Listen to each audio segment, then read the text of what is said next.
in the den of iniquity. Vicinity no pretty, calamity fi hit we any moment. What a pity. Tomorrow never certain. What dwells behind the curtain? The face of evil smirking with the shifty eyes averting. It's not a steady bubble that either pop or topple. Many will fall and stumble. Let the dozers gather rubble. From LA to Colorado, Guinea to Burkina Faso. Cannon could reach the towers and the troops will storm the castle. I say, run, run, come, make we get it. Because the peace that is bestowed upon the meek is overrated. So run, run, come, make we get it. Calling all your daughters and your sons, we come forget it. I say, run, run, come, make we get it. Because the peace that is bestowed upon the meek is overrated. Lord, run, run, come, make we get it. Calling all your daughters and your sons, we come forget it. With the rubble steady rising, and hearts are compromising. Convictions here are stifling, making evil appetizing. The fists are steady forming, and countenance is falling. Defenses are withdrawing, possibilities are falling. In these your circumstances, evil will make advances. Pick up your sword and lances, and be sure to take your stances. Victory is never promised, the battle is upon us. Gather the brave and honest, and the righteous in your corners.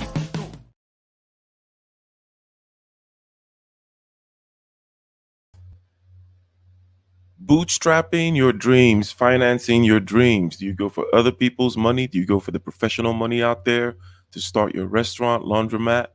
Is that even possible? Or do you go ahead and put in that sweat equity and start it by yourself, if you will? That's what we're going to be talking about today in today's, or tonight's episode, I should say, of Getting Ish Done with Ike and Dr. Thunder. Wednesday, that's 10 p.m. Eastern Standard Time. Every week, where we talk about getting ish done. How's it going, Dr. Thunder? It's all right. It's all right. How are you doing? Not too bad. Let's see if I can get a little background music. I haven't used this in a while. StreamYard background music thing.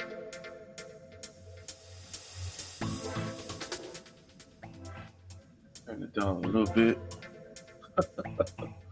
Let's go with the daydreaming one. After all, we're talking about dreams. So, Dr. Thunder, with regards to this topic, something tells me that there's something that's going to be temperamental about it. What I mean by that is it's going to be based on your personality a little bit. Because I know that I have a leaning, right? So without reasons, without context, specifications, I have a leaning, right? When it comes to this question of, well, should you bootstrap something or should you go for venture capital? I tend to not to want to be beholden to other people. And I tend to not want to have to explain myself, especially in circumstances where things are still unclear. After all, we're talking about starting something. We're starting something. We're going through a maze. We don't know where the outcomes are necessarily going to be. We don't necessarily know what strategies or how often we're going to pivot. And in such circumstances, I way much rather just be alone with my money, my risk. And by the way, there's also the question of risk tolerance, which I tend to be more risk tolerant than most. So I'm like, don't play too well with others. I don't want to play with other people's money. And hence, I have a particular leaning. Just without reasons or anything, where do you lean in this direction? If I say, hey, you want to start something? Go do it yourself, build it up the regular, slow, perhaps even more sustainable way, or go and here's a pile of money that John Q, capitalist, is handing you. Which direction do you lean? I'm probably not as risk tolerant as you. But I do realize that you have to spend money and you have to take risks sometimes if you want to get something that you've never had, then you got to do stuff that you've never done. And timing is important. But yeah. So would you take the other people's money or no? Yeah. I mean, is it a trick question or? I mean, it would be much better to use somebody else's money than your money, right? Yeah. You take the risks with their money and you keep your money safe. It's good, right? All right. So we're gonna use this conversation here as a fodder for several things, because one aspect of the dichotomy is you can look at it as going after the shiny thing. Okay. And in this case, the shiny thing is venture capital. It represents a very tiny percentage of business funding, right? But it is kind of the shining city on the hill, if you will. You raise a bunch of money, and now you've made it, right? You're out there, with the big boys.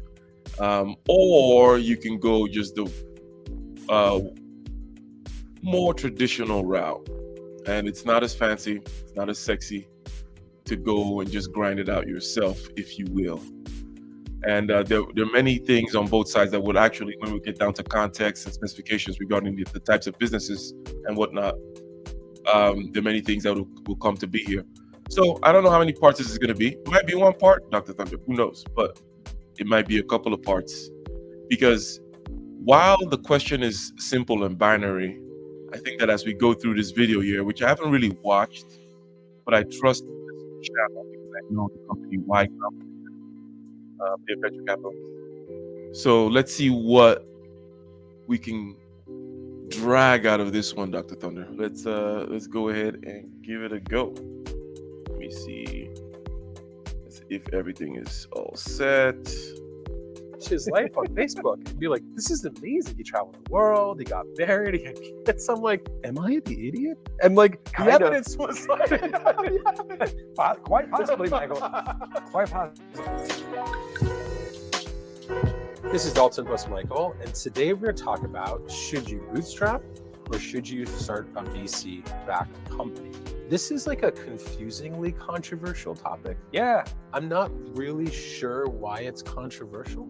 Well, it's one of those sort of one-sided things where a lot of people don't care about the topic versus people that care a lot. Yeah. Does that make sense? And so I Yeah. think there's a lot of people that strongly identify and are really excited about bootstrapping Yeah. that are very fired up about this. Yeah. And there's a lot of people that this just isn't a topic that comes up much. Yeah. The place we should start, I think, is that the vast majority of businesses should not raise venture capital. And I'll extend that point. Venture capital is not interested in investing Yeah. in the vast majority of businesses. So one of the things I think founders get really screwed up on is that VCs have become a little bit more marketing-y, right? Talking to people, and they might be confused. Well, I want to start a restaurant. VCs don't want to fund your restaurant. Yes. Well, I think another thing that's confusing as a side note is a lot of the stuff on Shark Tank, Oh yeah. I would argue is Yeah. not venture capital backable. A lot of the stuff that I see on the television show, Yeah. you would never in a million years be able to raise VC from it. And so I No. think you watch Shark Tank and you think that that is No. reality. It's not this industry. So I think that So right off the bat, they're setting the stage with regards to the fact that most companies will not be venture capital backed because venture capital is interested in a particular type of thing. And what's that type of thing they're interested in? We'll get into it. We'll see exactly what that looks like. Typically, people don't want to invest in your venture to begin with, even if you forget whether it's venture capital backable or not. Generally speaking, it's a tough road to hoe to go out there and ask people for money unless you've proven yourself several times to have been the type of person that starts things and returns a profit. The kinds of answers or the kinds of questions that they will have and the kinds of answers you need to give are just things that a lot of people just are not ready with. They don't understand basic unit economics or economics. Like, how much does it cost me to do something? And what is the return I'm going to get? What is the total available market? What are the barriers to this market?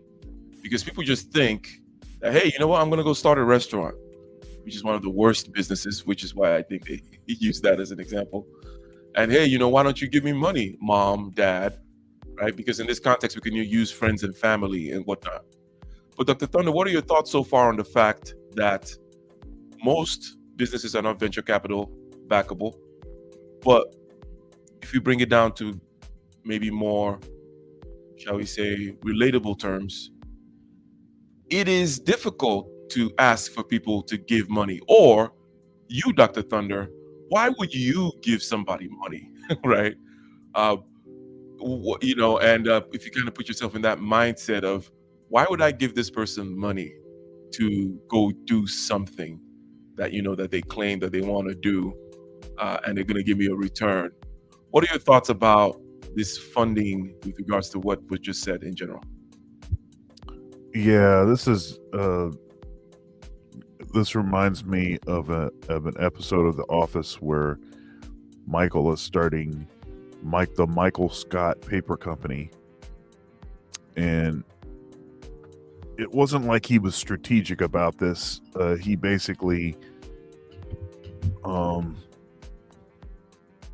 he basically just quit his job without knowing what he was doing. He put in his 2 weeks, and then when he got towards the end, and he was like, "Well, what can I do? The only thing that I know how to do is sell paper." So then he's, okay, now I'm going to start this paper company. So then he goes to his,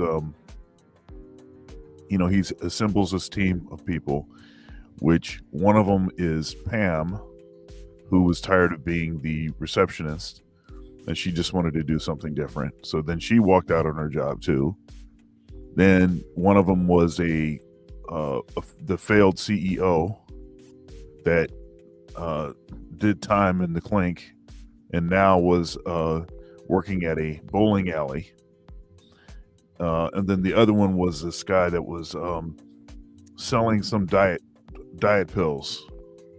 Michael was, because he had some money problems, he took a second job, and so he leave his office and then he'd go to another job, and it was phone sales. So, telemarketing. So then he picked one of the guys from there, and they all go over to an old folks home. And of course, he didn't tell any of them that the person that he had as an investor was his grandmother. And then, of course, she wouldn't give him the money. She's like, "What is this? What is your business plan? What is the risk? I need to see some paperwork." I mean, she apparently, she actually does that. She actually does give folks money, but they have to actually know what they're talking about. It's tough for me.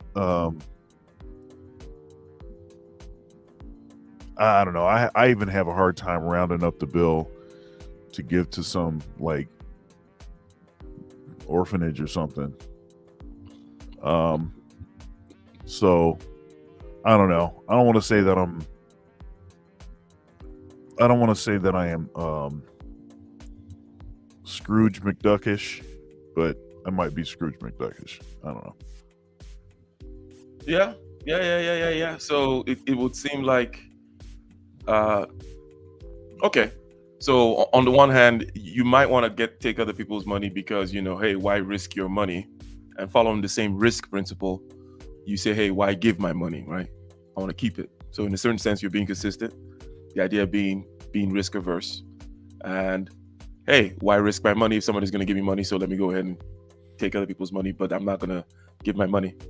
But that little experiment there was to really see because you'd be surprised how many people do what Michael did, right? Or how many people think the way Michael thought, right? Right. Which, and I know it's The Office, and but in real life, the real life Michael wouldn't do that, because after all, he understands something about how money works, right? And not just not just gonna show up. But who knows? Maybe he is that idiot savant salesperson who really doesn't know anything other than selling, right? But you'll be surprised how many people just think that, I have this thing set up, right? I have business cards, and I have this office, and I have this infrastructure, and I have this, and this. Hence, give me money, right? So I can keep on paying these people that I have on my payroll. It's like, what is this? Like, is this like monopolies? It's like people. It's almost like it's a game. Like, let me just do something to do something, and after all, give me money. See, look, I'm doing something. Typically, what people want to see is, here's how much money is coming in already. Here is the customer base. Here is what I need the money for. Here's the bottleneck. If you give me this much more money, I'll be able to buy 78 more computers, right? That's my particular thing right now. In one famous example is Facebook, Mark Zuckerberg going to Peter Thiel, and he just needed more computers. And he was able to show, look, I already have Harvard covered and these other schools covered. We just need more computing power so that we can expand. So he already showed the chart going exponential. And here's the bottleneck. The bottleneck is this. Give me this money and boom, with very little cost, we'll be able to capture the rest of this market. Blah, blah, blah. Most people don't even think that way. They think that it's just good enough that I've tried. And, after all, look at my fancy business cards. And I even have an office. I've even employed people. Look at all the, I have this idea also. The idea is also the fancy one or the crazy thing that people think that you should invest in. I have an idea. Shout out to Wallace. He says VC paradox, right? If you're willing to invest in your business, that is, if they are willing to invest in your business, is because they see value. But if they see value, if the value is there indeed, is it worth decreasing your control? Because this is something I was actually discussing. It just came up. I was talking to my wife, and she was talking about someone whom had the opportunity to give 15% of his company away, right? For a certain amount of money and also for some connections towards sales.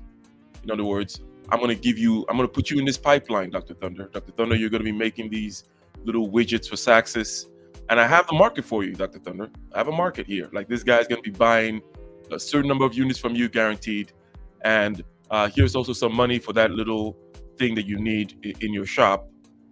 But give me 15%. Now, that's not a straightforward decision, Dr. Thunder, because when you give 15% early, right, now you're only left with 85% of your business. And it tends to be the case that if you're already going down this road of raising other people's money, then chances are you're going to need to raise money again, right, at some other point. When you're making another pivot, get into the next stage. And you only have 85% to sell now, right? So you will find what tends to happen is, before they get to the point where they're able to reach escape velocity, this particular person, right? You've already sold, if you will, like 40% of your company, right? And with this 40% ownership in other people's hands, they have a say as to what the hell you do and how they're going to be diluted. In other words, who else is going to come in, right? And how they're going to reshare this pie. So the idea of decreasing the controlling power is what Wallace is bringing up here. If you start selling early, the first person who got that 15% chunk got it for cheap, right? Presumably, vis-a-vis the future, right? So now this guy's already has his grubby little fingers with 15% of your company, and then boom, you guys blow up, and now you're trying to raise more money, blah, blah, blah. So that is one thing to consider. Don't raise too early. You're losing control of your company, because that money, Dr. Thunder, that you want to take, the devil has its, they have their terms, right? Anyways, let's continue. That's the first thing, is that if you're starting a business that can appear on Shark Tank, for the most part, you probably shouldn't raise venture capital. But I think there's actually like a deeper thing here. Oh yeah, and apparently Shark Tank is just a bunch of Shark Tank is entertainment. Anyways, which is that, let's say you want to start a startup business, you don't have to raise venture capital either. Correct. And I'll say the same thing. I don't believe venture capitalists want to invest in all software businesses, and I don't believe all software founders should raise venture capital. Yep. So yeah, let's talk about the math. Yeah. I think what's really going on is, I think if you looked at how many businesses are started every year, yes, what percentage of those are venture funded? Cool. We could ask ChatGPT, but I would guess definitely single digits, if not less than 1%. Yes. And so if you just look at businesses that are started in the world, Yes. it is like a weird outlier freak occurrence that is a Yes. VC funded business. Very And so, outlier. but I think if you're just consuming content, you're watching media, you're watching YouTube, Twitter. you don't realize that. Yeah. Okay. And venture capital as a product is specifically for investing in something where their investment could be worth at least 100 times more, if not 1,000 times more. Yes. And So I brought up the idea of what the kind of businesses that venture capital invests in. And they inadvertently mentioned software, right? Just kind of passing like, oh, not all software companies, blah, blah, blah. Do you know why venture capital tends to go for software, Dr. Thunder? I do not.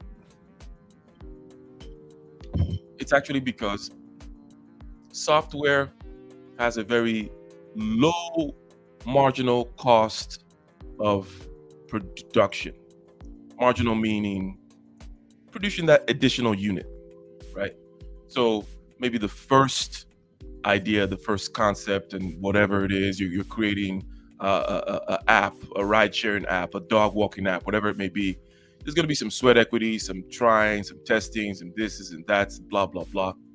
I don't know. Maybe it's a Microsoft Word that you're creating, right? You're paying developers, you're doing all these things. But how much does it cost Microsoft to ship you Microsoft Word, right? They literally don't even ship you. Like, No, you just download it. You just download it. It's like, how much does it cost you to replicate an MP3, right? That kind of a thing. In the world of software, the marginal costs are low. So these are high profit margin businesses with hence the barriers to exponential growth are less. Because one of the main barriers to exponential growth, presumably people, assuming people are going to buy your product and all that kind of stuff, and you've kind of established product market fit and all these other kinds of things, is, well, how much does it cost me to produce an additional unit? Or how many hours does it take me to go back into the shop and forge another piece of whatever it is, some hardware, versus, hey, 10,000 people want to download it. You know, it was just one a week, now it's 10,000 a week. Or download away. Very low marginal cost, right? So great margins, great exponential growth, and venture capital, they want to get 1,000 times on their money. Is it because they're just crazy, greedy, Dr. Thunder? No.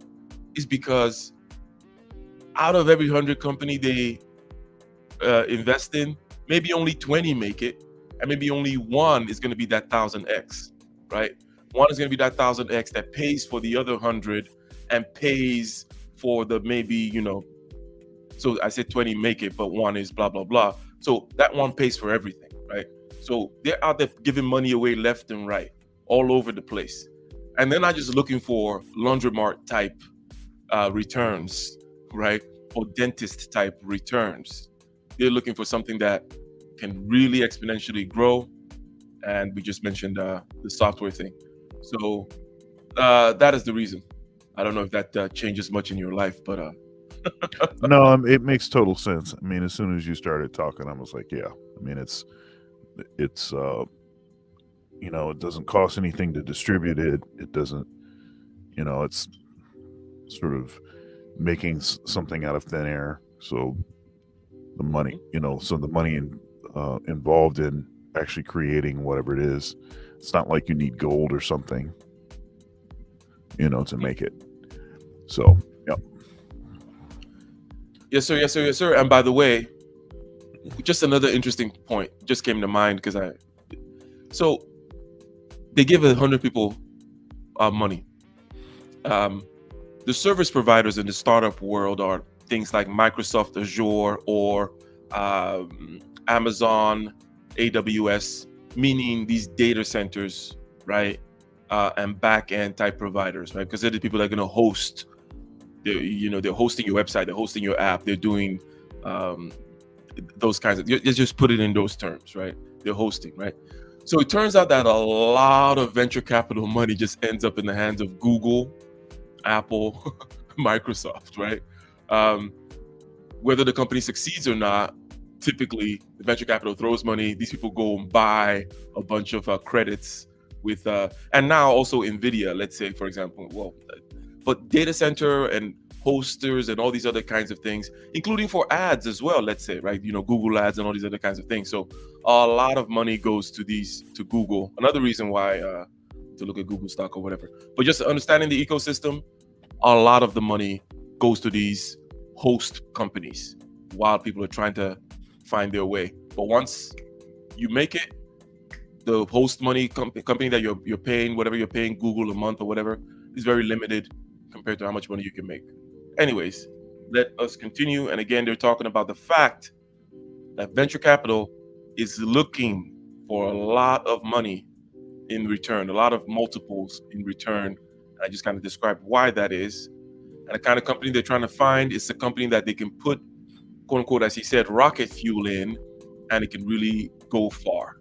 Investment could be worth at least 100 times more, if not 1,000 times more. Yes. And so trying to put that jet fuel into something that isn't going to grow to be big, everyone is going to be sad and lose. Yeah. And so you shouldn't do it. The founder and the investor. No one's one going to win. And the user. No one wins. No one wins. And so again, I don't think that there's this push that I can see from investors to try to convince people to raise VC money for something that has no chance of growing like that. It just doesn't make sense for anybody. Okay. I'll go a step further. I think the whole argument is fake news, right? I don't think this is a real argument, right? I don't think that anyone thinks it's more moral or good or right to start a VC-backed company or a non-VC-backed company.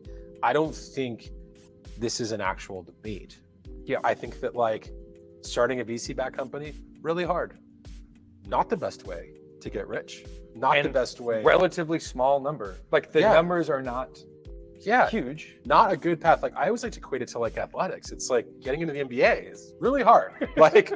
Not the best path to have a good career is to be I'll just make the NBA. Yeah, that's simple, right? Yeah, it's a great 450 guys. I'll just be one of those guys, and then game on, right?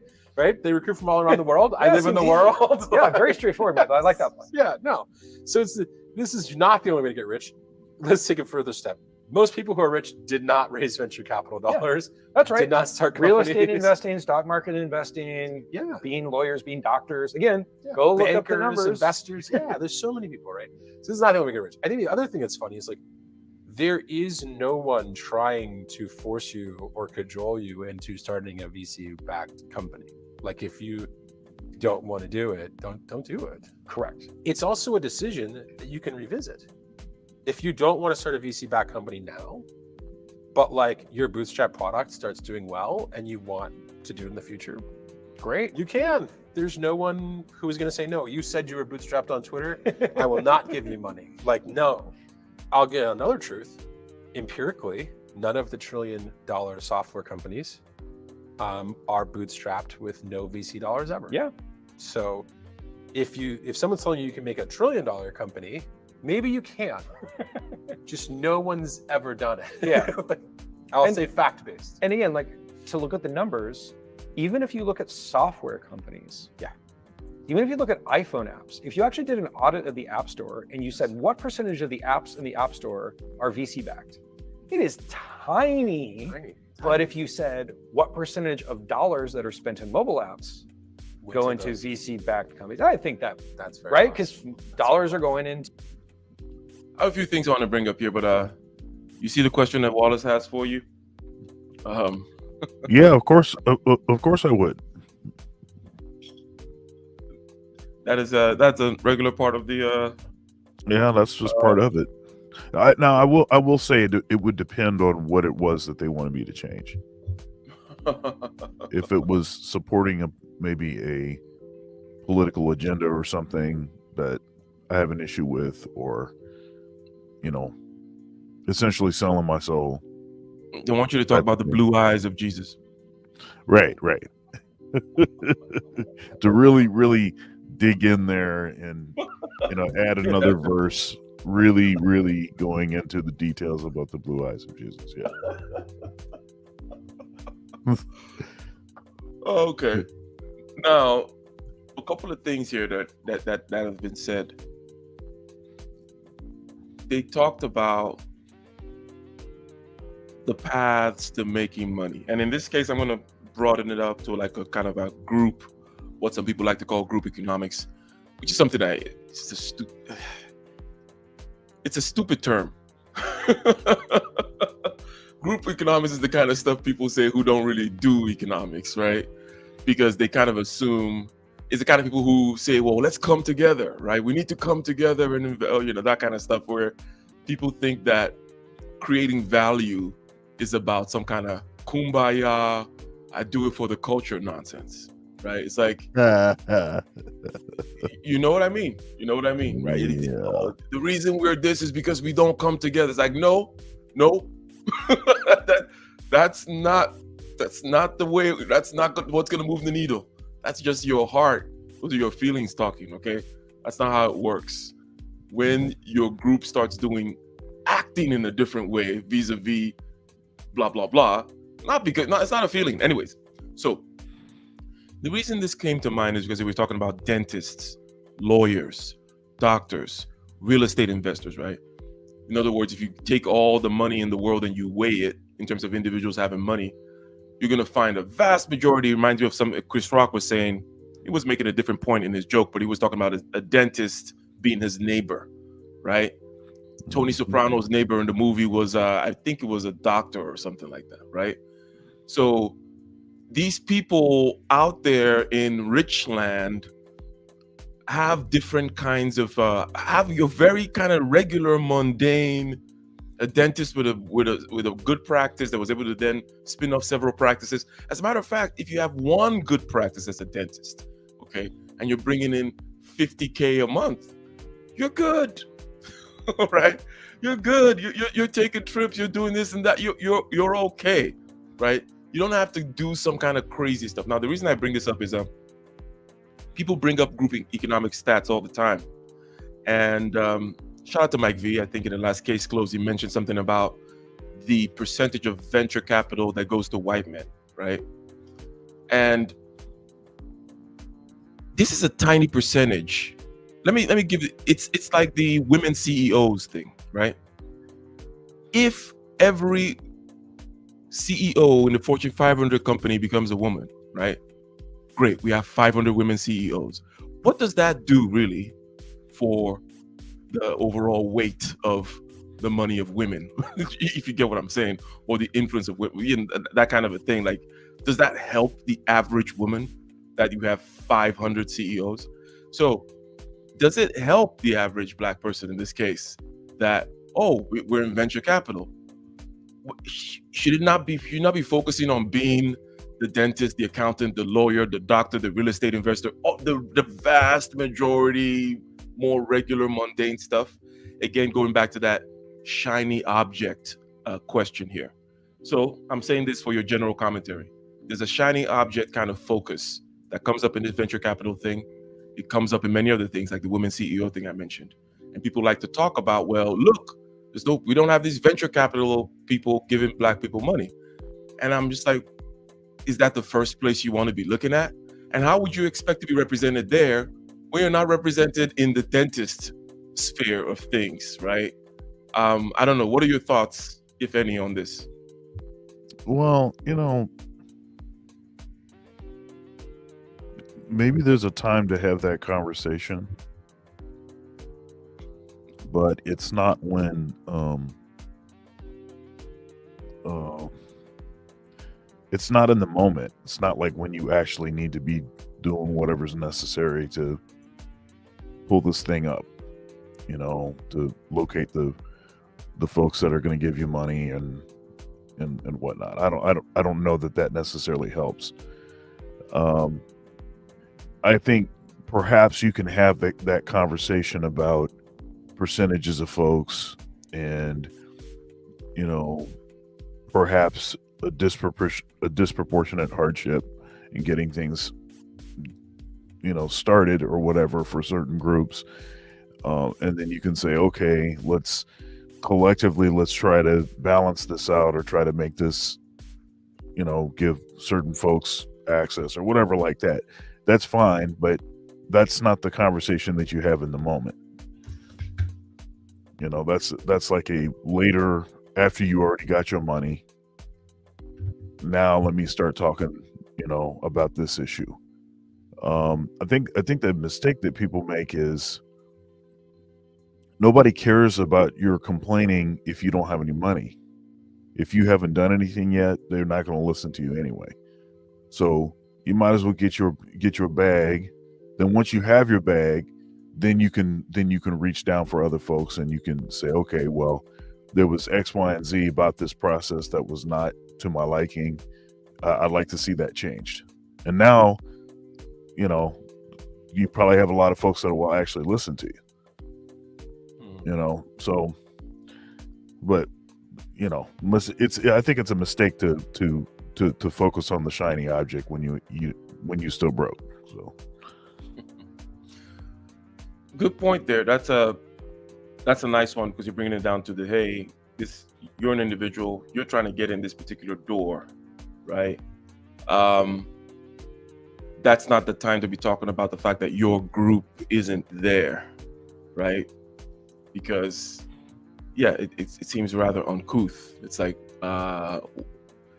why, and it's also, if you're having this conversation amongst folks that you'd be asking money for, it's like, now they have more reasons not to give you money.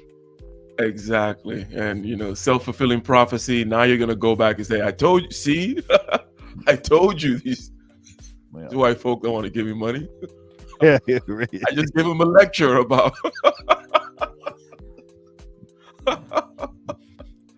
just gave them a 45-minute lecture about the inequities and whatnot. That reminds me of something that Kaizo mentions often about when he was doing his PhD, and he was in some kind of Black scientist group or something, and he had an idea of, okay, well, here's how we get more citations or something, a typical Kaizorian kind of scheme of, practical, we do this, we do this, we do this.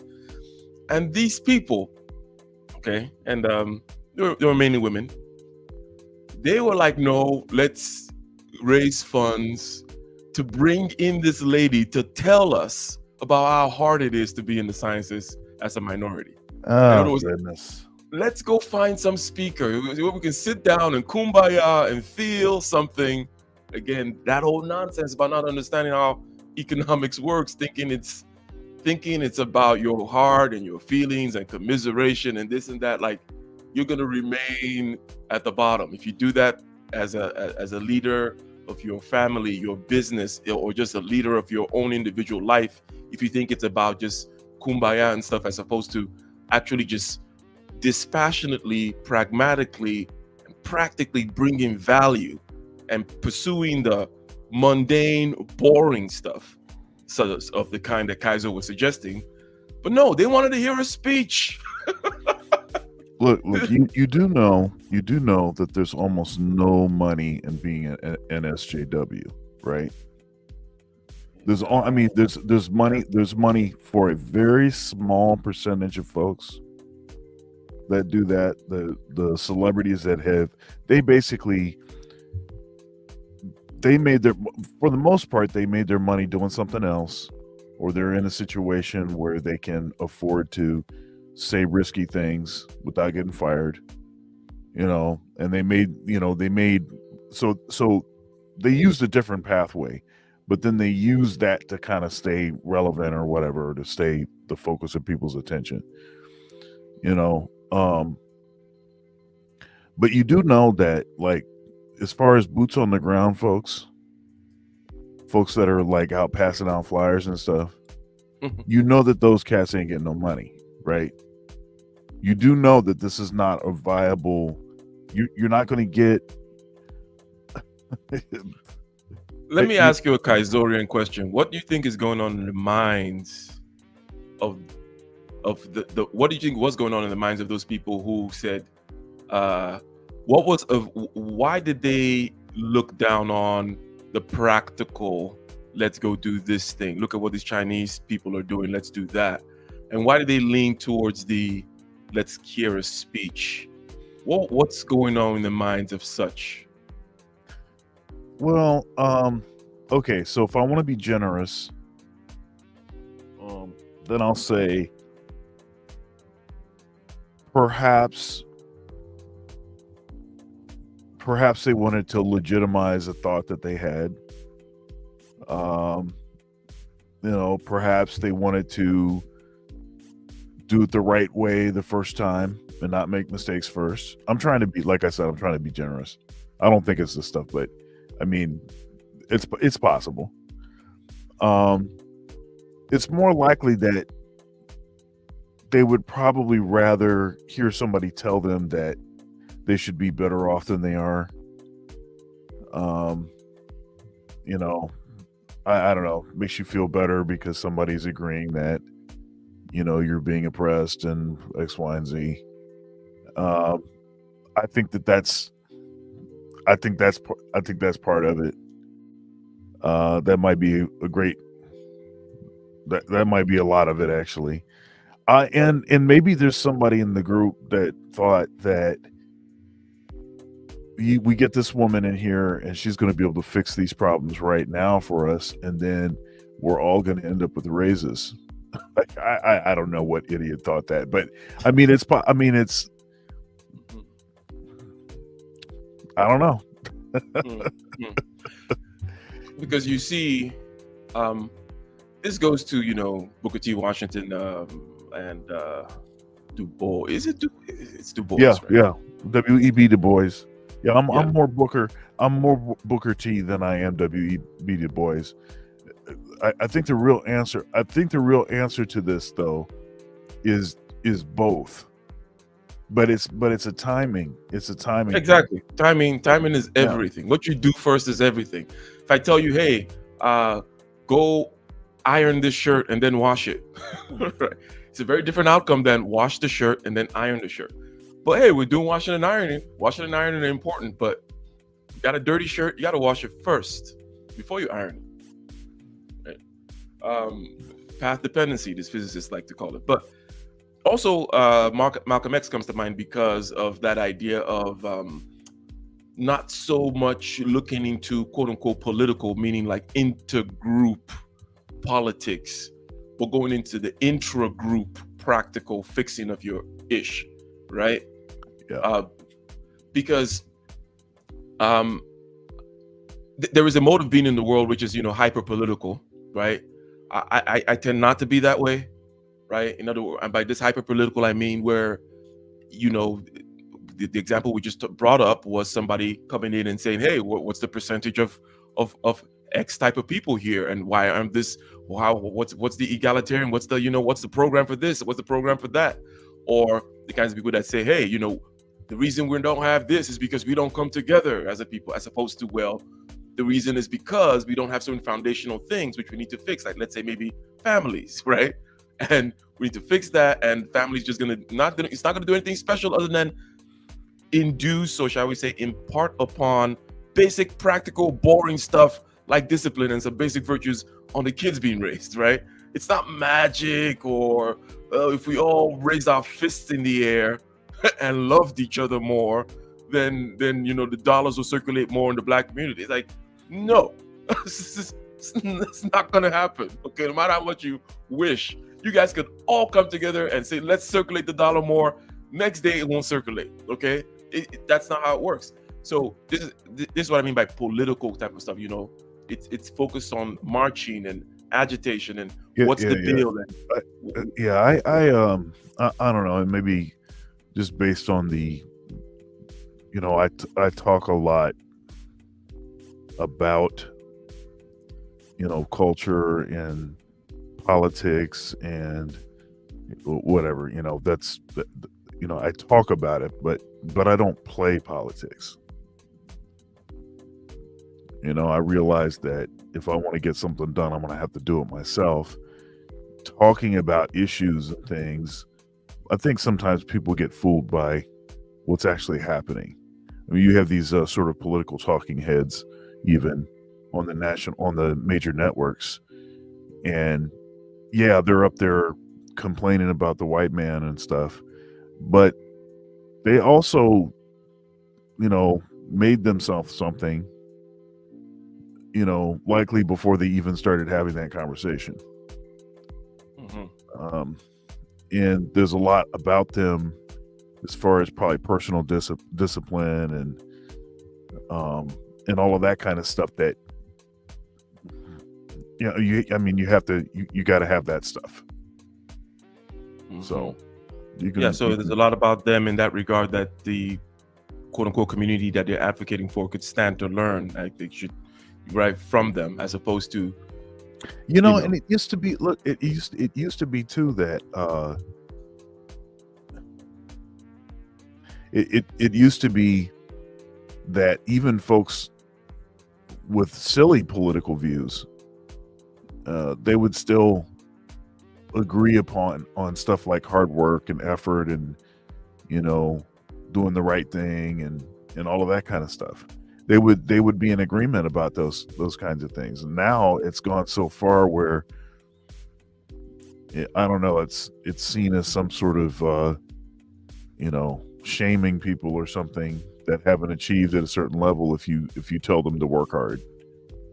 So, well, they're a part of a group that they've already tried to work hard and it doesn't work out for them. It's like, come on, man. Interesting. Let me do a quick retracement here. Why are we talking about politics? In other words, by politics, I mean the idea of being practical and focused on economics, focused on being industrious and building industry, as opposed to focus on getting quote unquote political power, as amorphous as it is.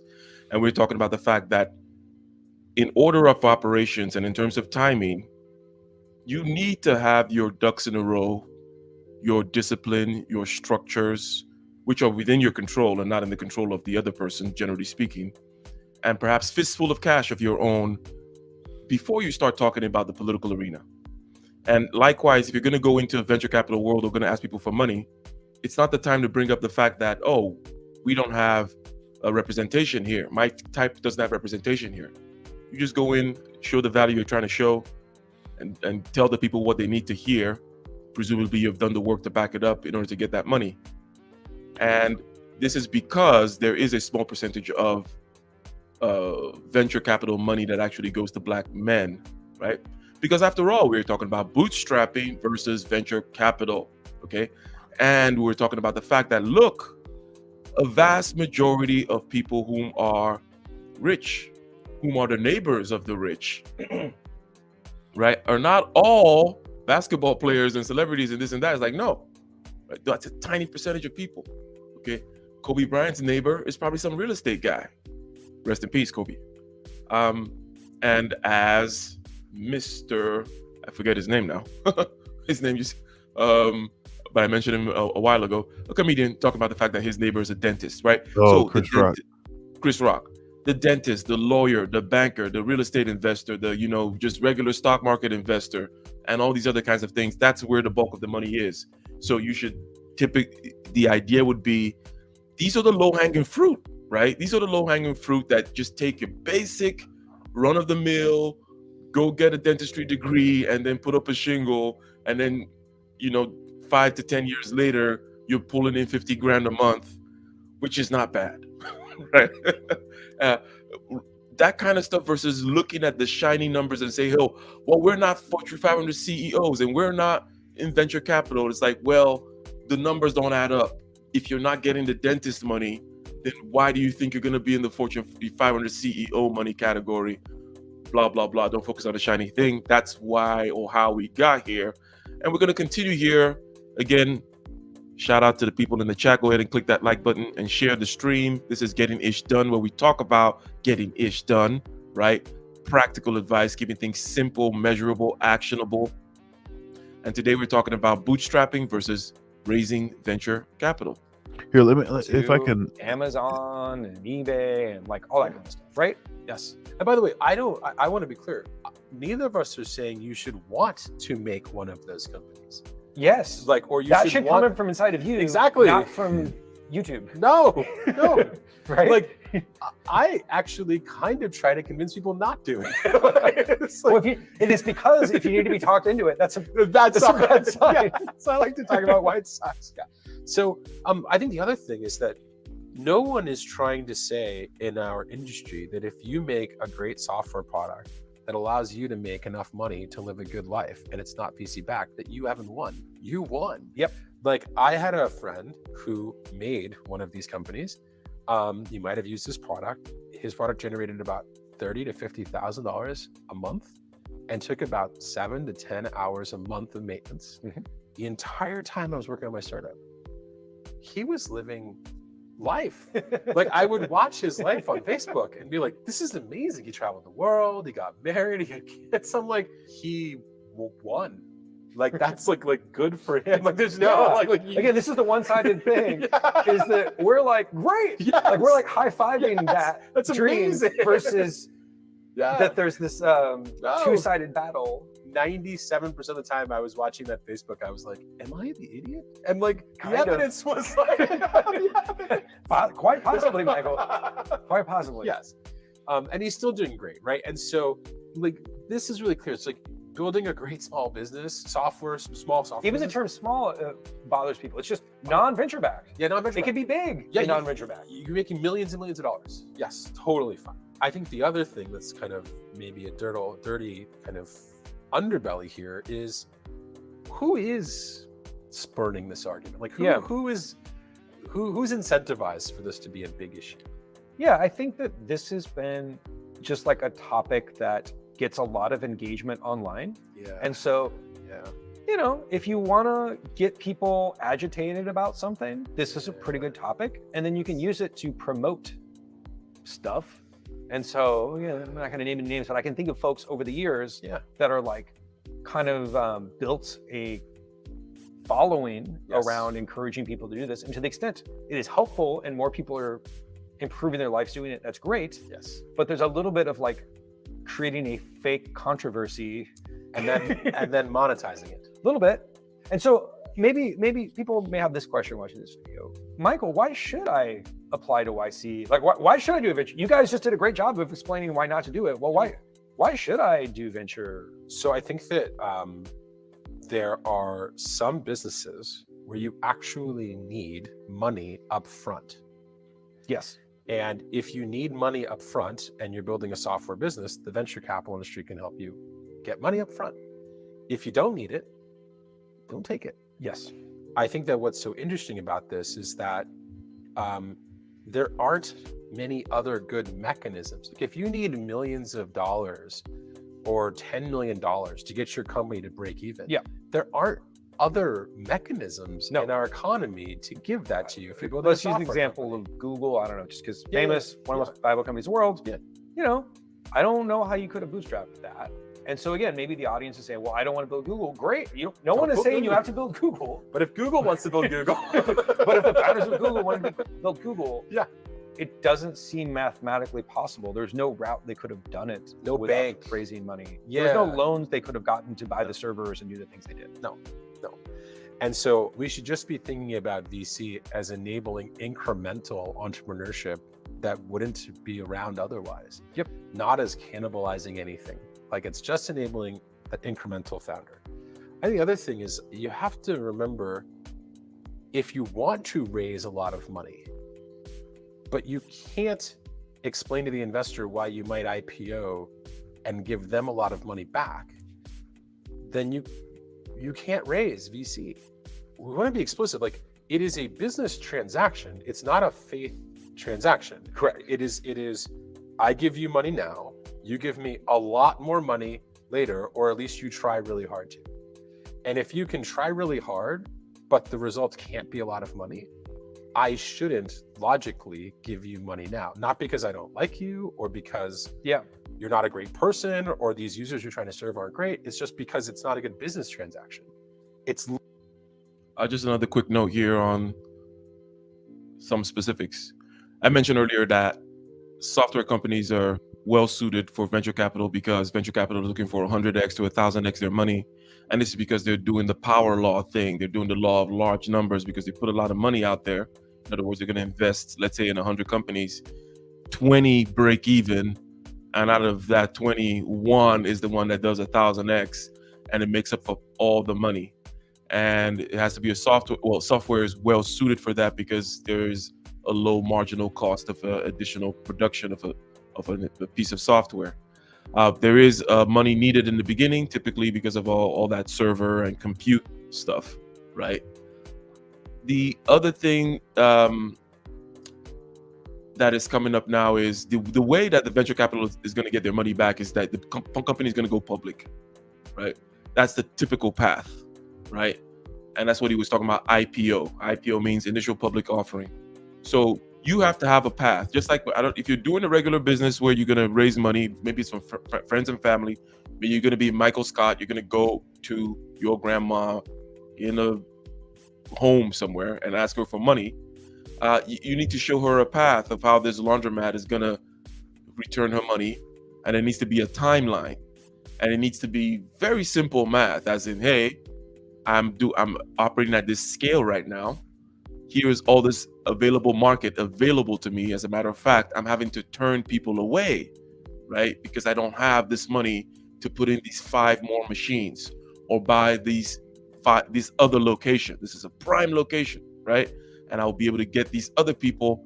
And in a year, I'll be able to double up that money, and my costs will be paid, and including your repayment plan, of which I plan to, I'll give you, 50% of your money back, right? We're not talking venture capital, we're just talking regular stuff. But basically, I'm just talking about showing them a timeline and a path, which is actually clear, not just the idea of I have a dream and it could work, but the path in venture capital is, here's the path to where I'm going to go take it public. And that's the way you become a billionaire, typically speaking. As they're mentioning here, right, you don't have to go down this path of becoming a billionaire, right? You could start a McDonald's franchise, right? And I think we did a video on that recently. And, there's a lot that goes into it in terms of the money that flows through it and paying employees and whatnot. But typically, you'll be able to clear $290,000. Yeah, you don't want employees if you doing McDonald's now you want all machines. There you go. Dr. Thunder is letting you know the new path. Get the McDonald's with the machines, reduce that operating cost so you can maybe clear $350,000 a year. And $350,000 a year in a lot of America is a lot of money, right? Yeah, it's in the Bay that you need to do crazy stuff and whatever, but that's a lot of money, right? Now, the path to the IPO and to becoming a billionaire is basically to go public, right? So you raise money, they have the seed stage where you're just starting out. Somebody gives you $50,000, right? Friends and family and seed stage, and then they have like a Series A, Series B. And by the way, in these series is where you're kind of diluting yourself because you're selling pieces of your company as you go along, right? So Series A, we're giving out 15% of the company. That's gone. Now you have only 85% to give. Series B, we're giving out another 20% of the company. Series C, and then at some point, you open it up to the whole market, right? And you say, we're going public and the stock exchange, and in comes all the bank and all the, all the big Vanguard and the freaking pension funds and all that stuff, and retail investors come in. That's when your company starts being, valued at, $100 billion and $200 billion. And then on paper, you're now a billionaire, right? So just as Jeff Bezos' money is mainly in Amazon stock. The other guy, Elon Musk, his money is mainly in, stock of Tesla and whatnot. So the way you become a billionaire typically is to IPO. And that's what these MFers are talking about when they talk about the path to IPO. The path to them getting their money is for you to be able to go public. And you need to have a clear plan of how that's going to happen. Otherwise, you're not going to get the money. Literally nothing personal. And I think sometimes founders kind of are very confused when VCs say no. Well, it's because, again, if we're trying to stoke outrage, let's stoke some outrage. You point at something silly that raised a lot of money. Yes. The most extreme, silly thing in the world. No. You always pointed Juicero. That'd be one, right? Or Yes. WeWork, whatever. Like you point to Yes. something that is Yes. like on face silly, Yes. and then you say, well, if they funded that, why won't they fund my social network for dogs? Yes. And so it causes a lot of emotions. Yeah. And I understand, I relate, but don't fall for the rage pill. Yeah. Don't let yourself get enraged by obvious engagement bait, Yes. which is to cherry pick the craziest, silliest thing Yes. and use that to get all worked up Yeah. and take that personally, like that somehow hurt you, like No. like you were hurt by that thing over there happening. Well, and what's so funny is like you are actually clued in on the real truth, which is that they screwed up. Someone messed up. Like you're right. This also comes up, Dr. Thunder, in that political thing that that we touched on, in the sense that people talk about, WeWork is an example. WeWork got a whole bunch of money, blah blah blah, but they won't give me money, and typically then they will couch it in some kind of a group thing. It must be because that WeWork guy was white or something, and without looking at the circumstances, as they were mentioning, that was a bad bet. Okay. Secondly, the circumstances was a circumstance of free money, zero interest rate policy. Money was just flowing. People didn't know what to do with this money. Money was practically free. So everybody was throwing money at everybody. And that was the environment that we were in. And there's typically a reckoning in that environment. Maybe you don't want to be in that cohort of people that got money at that time, because when the tide recedes, as Warren Buffett says, that's when you see who's swimming without underwear. That's when you see people, the companies and the real state of their balance sheet, the real state of their assets, the real state of their unit economics, the real state of the product market fit, right? When everything is not just being papered over and covered with venture capital money. So just another kind of idea of, well, envy is always weird anyways. And talking about, well, you give this guy money, how come you didn't give me?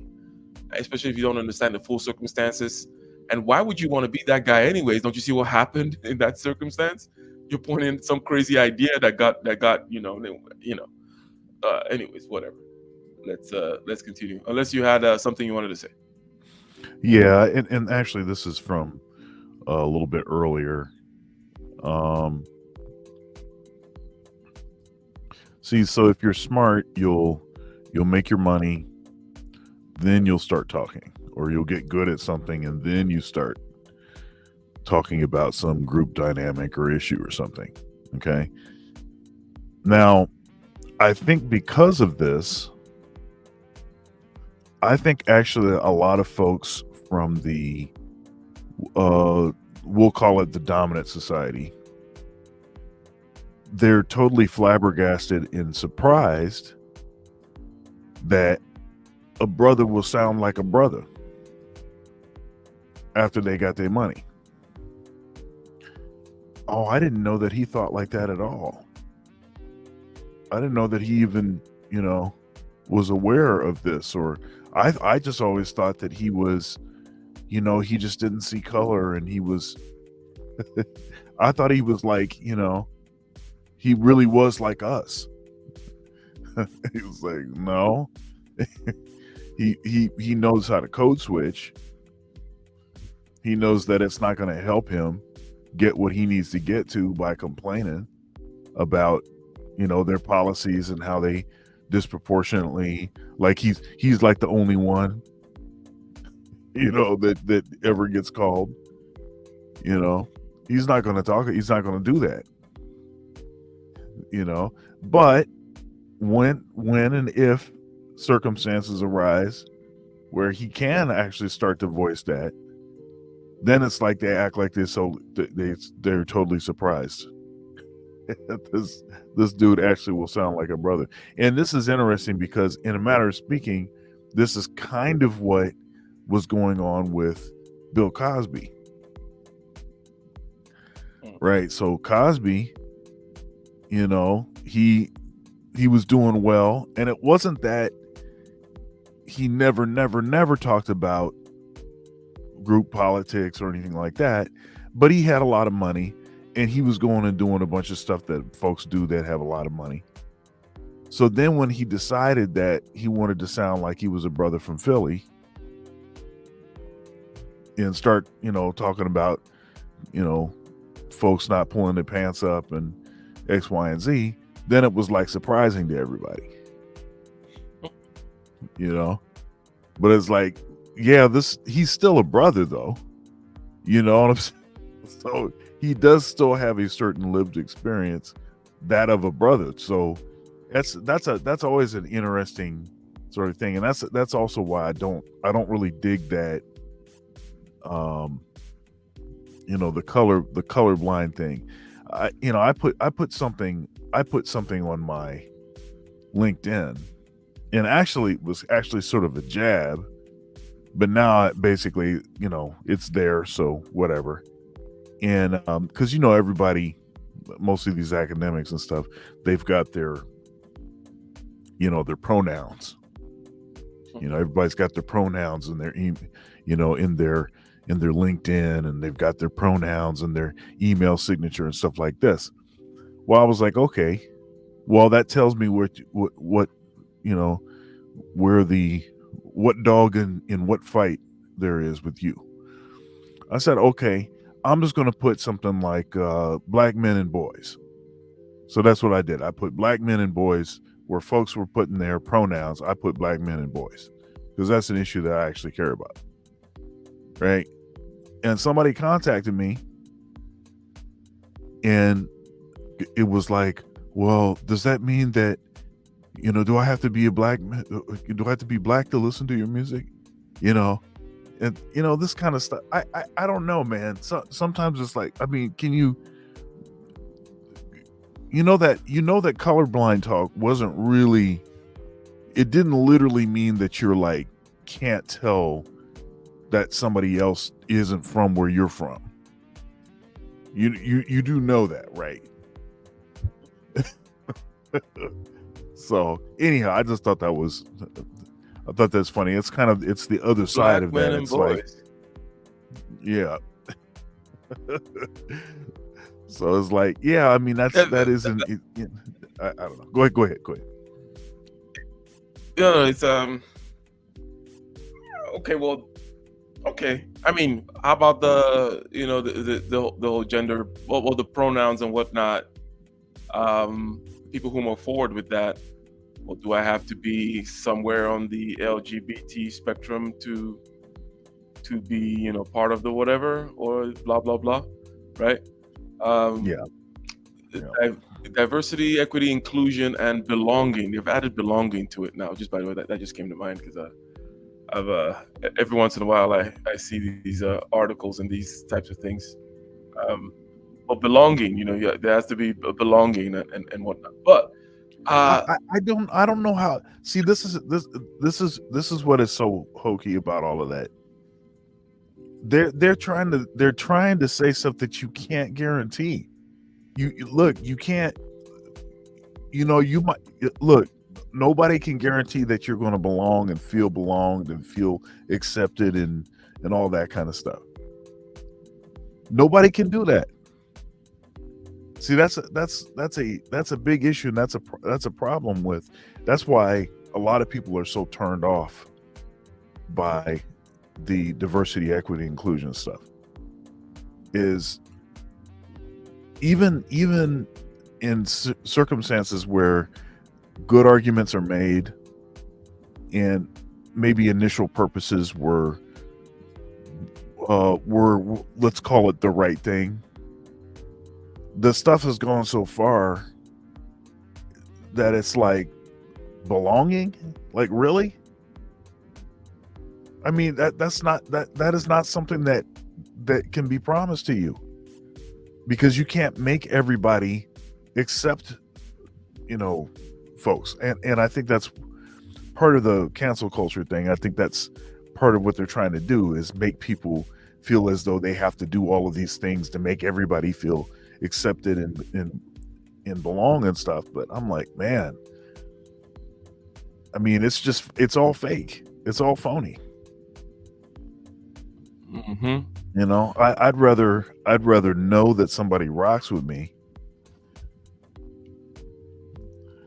then have the sort of system, the force of the system, basically,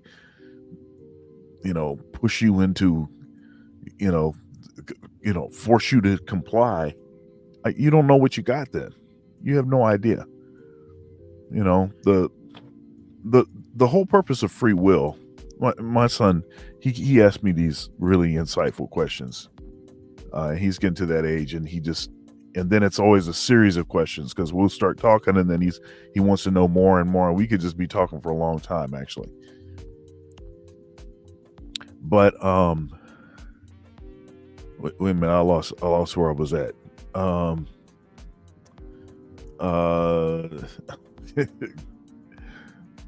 Belonging. You'd rather know that somebody's got your back rather than. Oh yeah. He asked me a question about free will. Okay. He says he said to me, I think I don't like free will.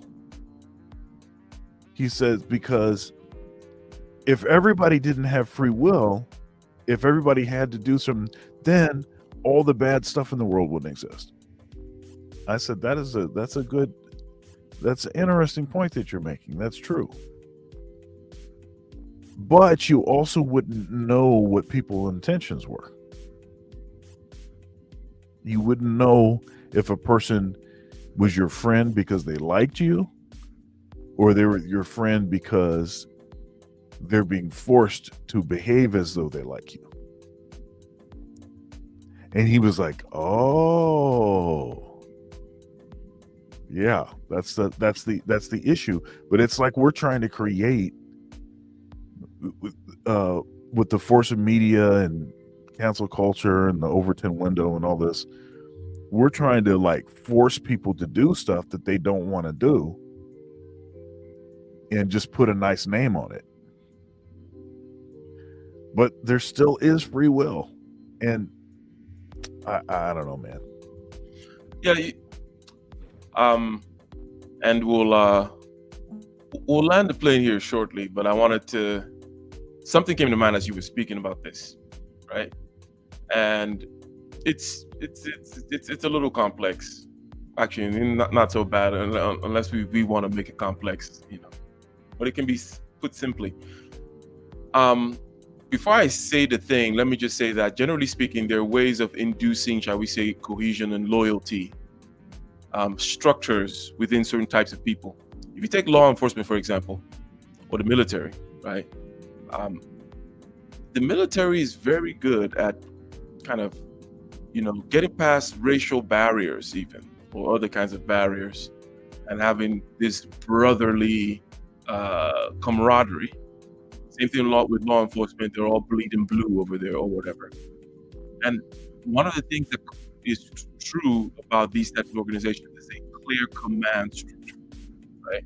So you have a tip-top, General Patton is leading you, and he's in command. And everyone understands the mission.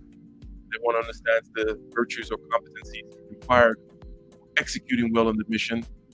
And people just, and this is also true of monarchy, by the way. As prejudiced people living in an oligarchy who pretend to be living in a democracy, right? But let's just say we're living in a democracy, which again we're not. And this is not a judgment about it at all. It's just it is what it is. We tend to look at monarchy and then compare. We want to bring out all the bad things, as though 99% of human history was not structured that way, right? It's just right now in this revolutionary times that now we are judging it. But the point being, monarchy also kind of induces this type of loyalty, which will kind of because how did they stay? How did that structure maintain itself? Well, just think of the military or a police and stuff like that. You can get a lot of genuine feeling of belonging and loyalty out of people under a clear command structure. Now, this thing it tends to be men that organize themselves that way. It's not all of society is organized that way. It tends to be like, these types of places we just described. Now, there's another sphere of society which seeks more consensus. It doesn't mean there's no competition going in there, right? And this tends to be more amongst women. Women compete rather fiercely with each other, but they do so very in a different way. The dynamics are different. It's not so direct. Women would rather say things like, you know what, Susie's all right, or you go girl. It doesn't mean they don't know that Susie has a problem. It doesn't mean they don't know that the person that they're saying you go girl to is not gonna be her nail shop is not gonna make it. They know.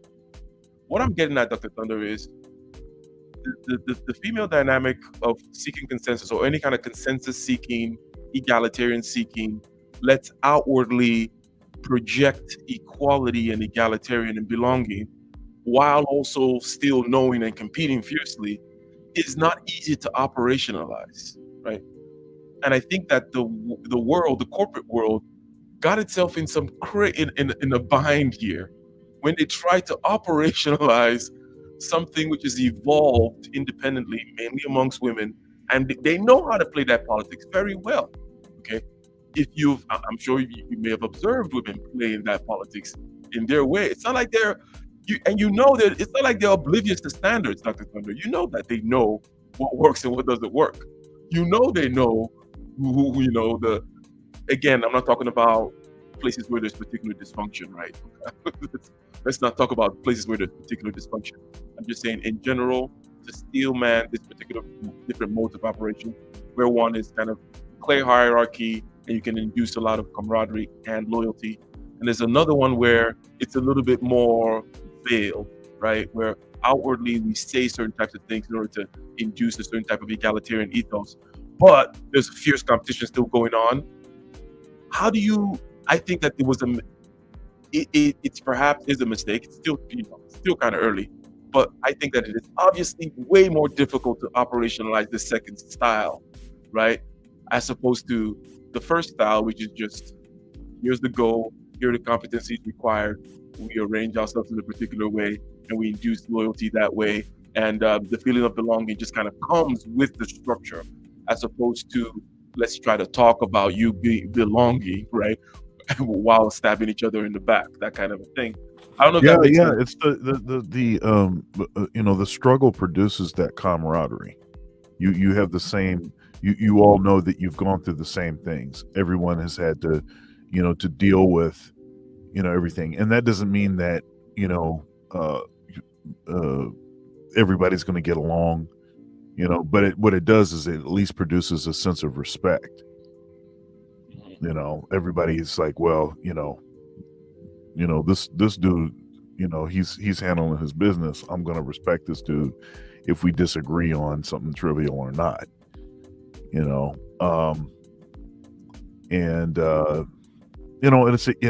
again, it's the sort of romance that's in the story, as opposed to, just showing up and then just expecting people to treat you a certain way. There's no romance in that. There's no, I think about like,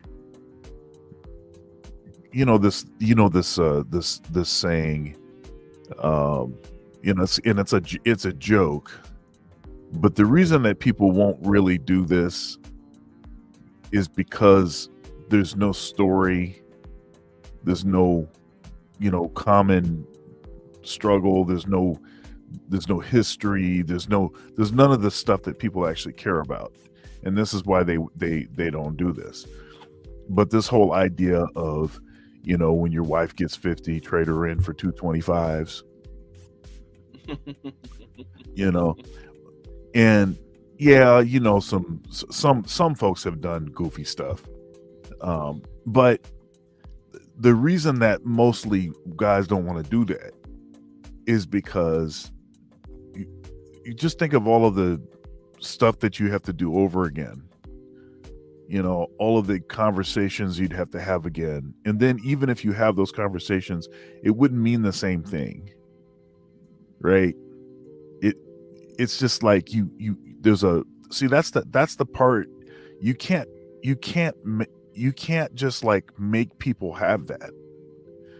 Like I don't know, create them with like a perception of a of a history that they didn't have or something. You know, you can't do that.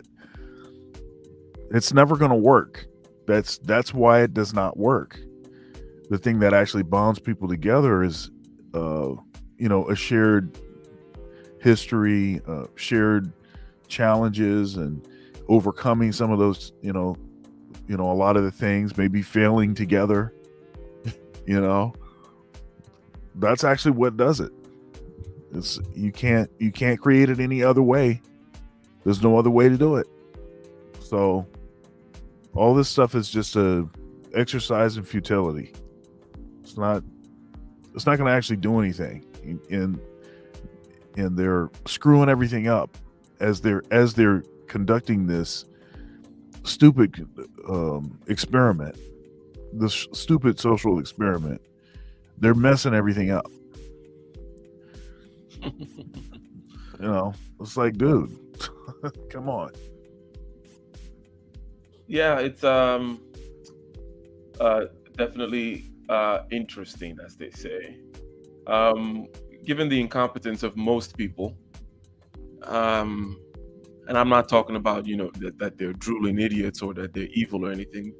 Most people are not philosopher kings by definition, but the modern world, after science and people start practicing scientism, we embark on the wildest, craziest philosopher king type projects, and it's supposed to be ran by the freaking mediocre peons at HR or something, right? And you're like, what is this? This is, this is a huge mismatch here, okay? Want to go for broke and do some crazy, wild stuff? Okay, fine. But we're supposed to run it through this crazy, mediocre, bureaucratic, non-thinking, non-accountability taking organs. But anyways, ladies and gentlemen, let us continue with the video. Let's play the last part here. And the last thing that we're talking about was this kind of, what about, like, hey, this other person got money, how come I didn't get money? And we kind of gave some explanations regarding circumstances that will lead people to be giving people money freely, willy-nilly, and it typically doesn't end well anyways. Overall, it would seem like this is a good argument for why you should go ahead and start what you need to start, bootstrap it, and then maybe if you get to a point where you're like, hey, I need venture capital, I need money from my grandma or whoever, you're in a position where you're able to tell the story, you have leverage, you have real equity, and you're not having to dilute yourself too much by selling a piece too early. He screwed up. Someone messed up. Like, you're right. They shouldn't have gotten that money. Like, you nailed it. That person who funded that company is an idiot, and you're exactly right. But like, hey, that doesn't mean we should. All bets are off. Yeah, It's like, okay, this dumb thing happened. therefore, Up is down, black, like forget everything we know. Yes. Those Yes. that doesn't follow. That Yes. logic doesn't make sense. That person should probably be spoken to about their investment strategy. So so just understand that game. And I have to be honest, like, I like games like this. Like, I don't like games where you have to like convince people to like you or to align with your views. Those are games that are way harder to play. I like games where it's like, hey, if I want to serve this customer and you can be a good legal partner to me, and I give you money and you give me legal services, you can be a good funding partner for me. I give you a check at my company, you give me cash, right? If you can be a good partner to me, a simple to understand partner to me, so that I can spend my time working with my customer, that's what I want. Yeah. The customer's complicated enough. Jesus. The customer is complicated enough. I like the idea that the money people are like, so if I give you this money, maybe you give me a lot of money back? Yes? Okay, we're good. Okay, we're good. All right. End of conversation. I give you money, you don't give me any money back? No good. Come back when this is out that way. Hopefully this helps clear up the debate, but I secretly hope this, like, I don't know, like, doesn't at all, because this is like so silly. I hope we get somehow flame award for this. Anyways, Great. good chat. Love it. Okay, sounds good. Thanks. All right, ladies and gentlemen, there we have it. Okay. It's Shout out to interesting because Walt. he sort of a matter of speaking in his last few remarks, talking about he doesn't like the basically he said he doesn't like social political stuff. That's not fun. He likes the you give me money, I give you money, whatever, you do this for me, money, whatever. The sort of the simpler thing, which is it's interesting. He said it differently, and I didn't think he meant it necessarily as a hierarchy, but similar to what we were saying. Yep. And the particular thing that came to mind was, this. I'm repeating myself now. When I said something came to mind, and I kind of said it was complicated, blah blah blah. But that thing was, trying to operation. There's some things that are easier to operationalize and create structure around. Other things which perhaps are not. And I need perhaps to do some more thinking about that. It's interesting, but yeah. Given he looks like a nerd. I mean, they're both nerd types, and it makes sense that they went into they both started companies, and now they're venture capitalists at Y Combinator.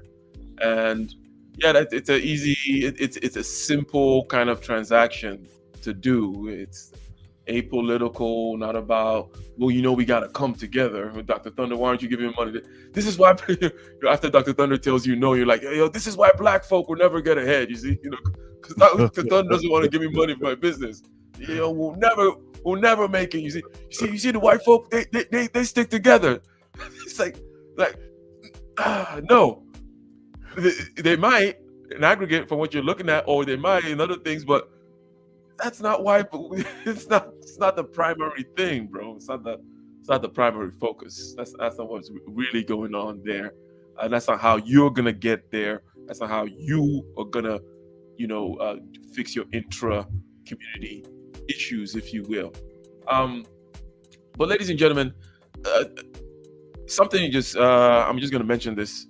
It might seem like a complete non sequitur, but the different kinds of organizations. Some organizations which are similar to what I talked about, whereby there is a clear hierarchy. There's typically like strong leadership at the top, a monarch, let's say, and there's a directive, and everyone understands the direction, and then you have the competencies required for it, and they hire the people required to do the thing, and then the organizations which are particularly process-driven.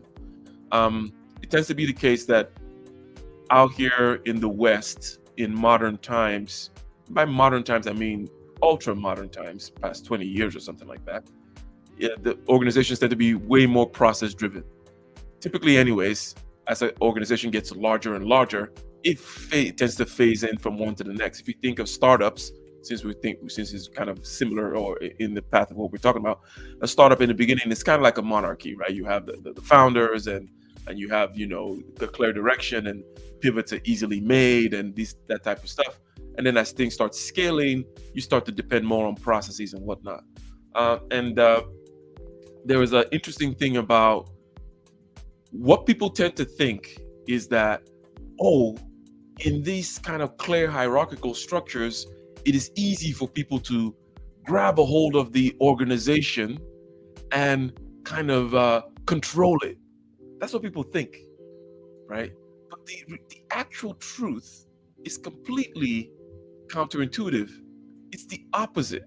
You see, Dr. Thunder, in organizations where it's heavily bureaucratic and process driven, that's where you can have people actually grab a hold and take control of it. Okay. It's easier to do that at, let's say, like a university than like a startup company. So, and it seems like I'm on my monarchy. I'm advocating for monarchy tonight, folks. But a lot of the things that people associate with one versus the other are just not true. Okay, it is very easy in a process-based, and I'll give it a few hints as to why. In a process-based system, people don't want to take responsibility. Okay, people are responsible for pushing paper, pushing a button. They don't want to take responsibility. So there's this kind of diffusion of responsibility. So if you're somebody with ambition and you have enough of it tends to be the longer you are there, the more you're able to just completely take a hold of it. You know where the bodies are buried, right? You know how things actually get done, because things still actually have to get done, and things typically don't get done by just pushing paper around amongst people who take no accountability other from the fact that they push the paper and check the box. So this person who is there and has enough ambition and has been there a long time, knows where the bodies are buried and knows how things get done, has this crazy informal network of how things get done and how he can do things, and people defer to you. So people would think, oh, in a monarchy or something like that with a clear structure, oh, someone could just come in and take, people will defer to this person. Like, no, that's not how it works. It's actually different over there. But in a place where you just create structure upon bureaucracy and no accountability, typically you will find a person there who is completely has the whole system in a stranglehold, and it is harder to unravel because it's harder to point to actually how they're doing it or who it is or why it is, as opposed to a place where there's a clear head with a clear direction, and when the head or the direction is going in a particular way that's awry, it's easy to point out, criticize, whatever it may be. I don't know if that makes sense, Dr. Thunder, or if you wanted to comment on that at all. It just came to mind as something I was thinking of that seems to be kind of adjacent to this thing. But again, in societies or in groups where there's a lot of bureaucracy and a lot of paper pushing and process based, is actually where you can go in there and grab a hold of it by malicious means and just hide in there. Yep. As opposed to the Yes, 100%. You know, that's it's part of the challenge. You know, it's the part of the challenge with bureaucracy is it tends to insulate bad actors. And you see it every single time. Man, I've seen a lot of dirt.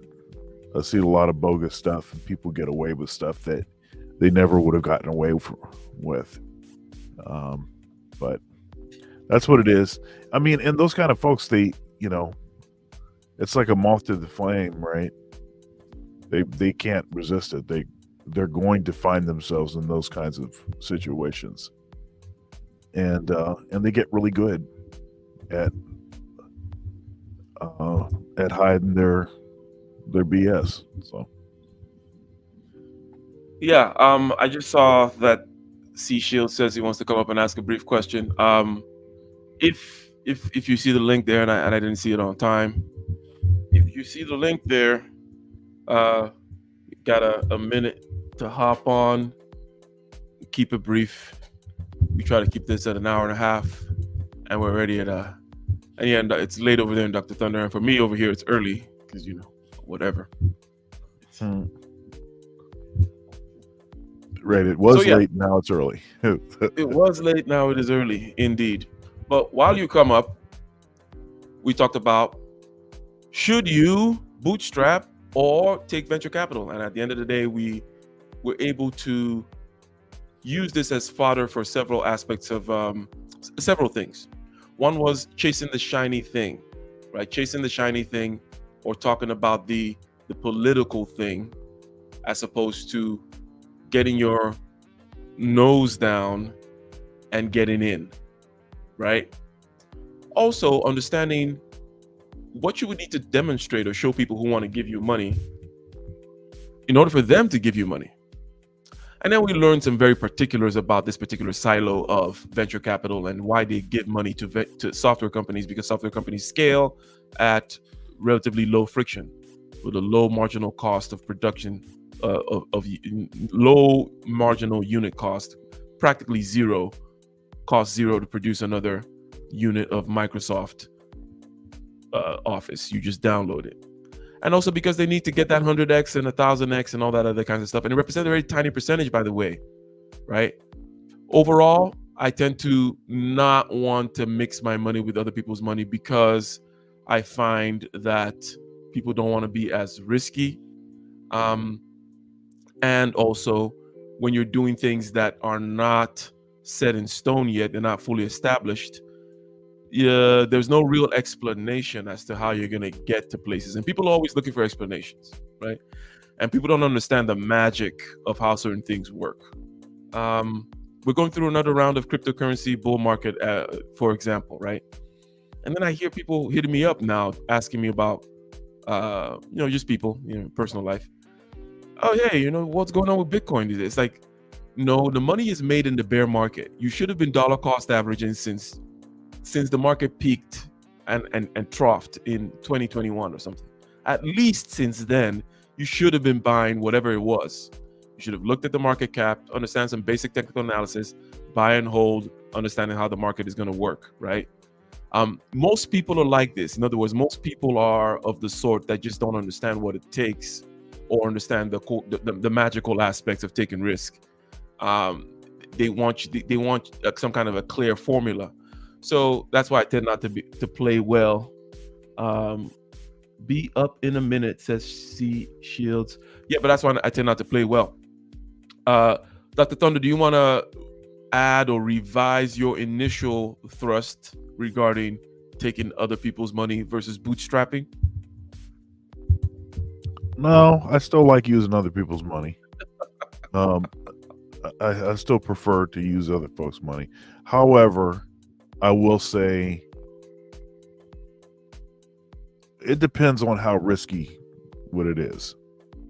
How risky and how expensive. But yeah, I prefer using other people's money. Yes, sir. Yes, sir. We got Mr. Shields in the building. Hey, good evening. Good evening to you. How's it going?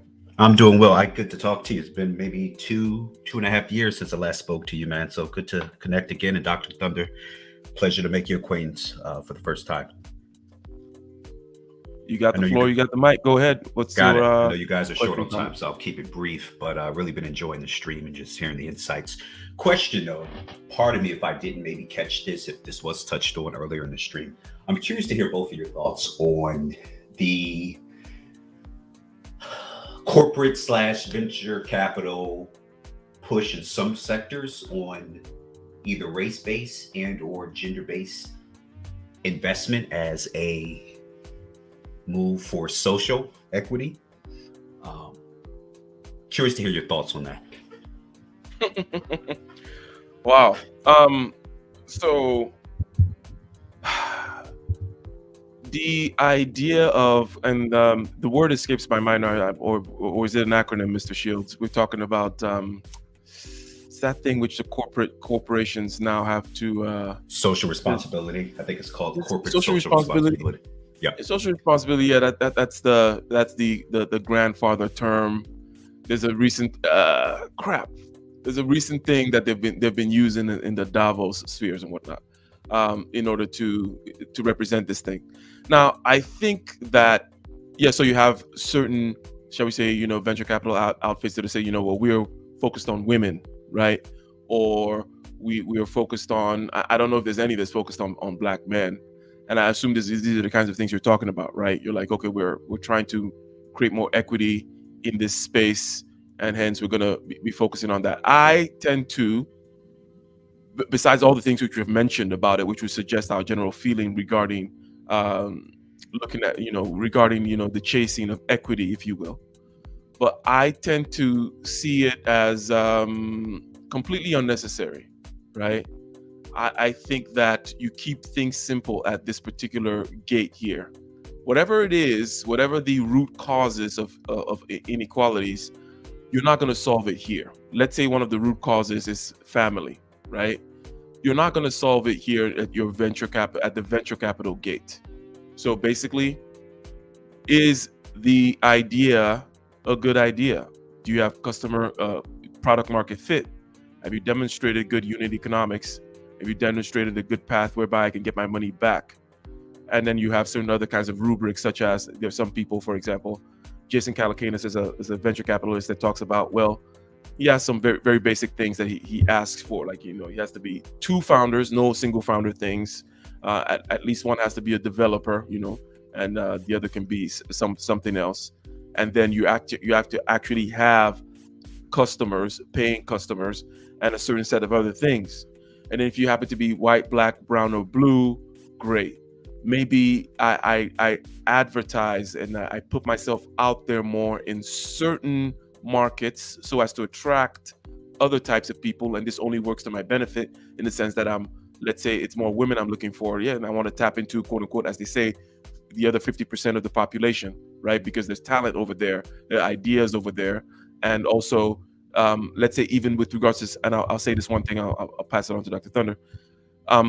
When it comes to selecting founders, it tends to be the case if you're like a venture capitalist and you want to just select a founder, because a lot of times you're betting on a founder, not just the idea and such.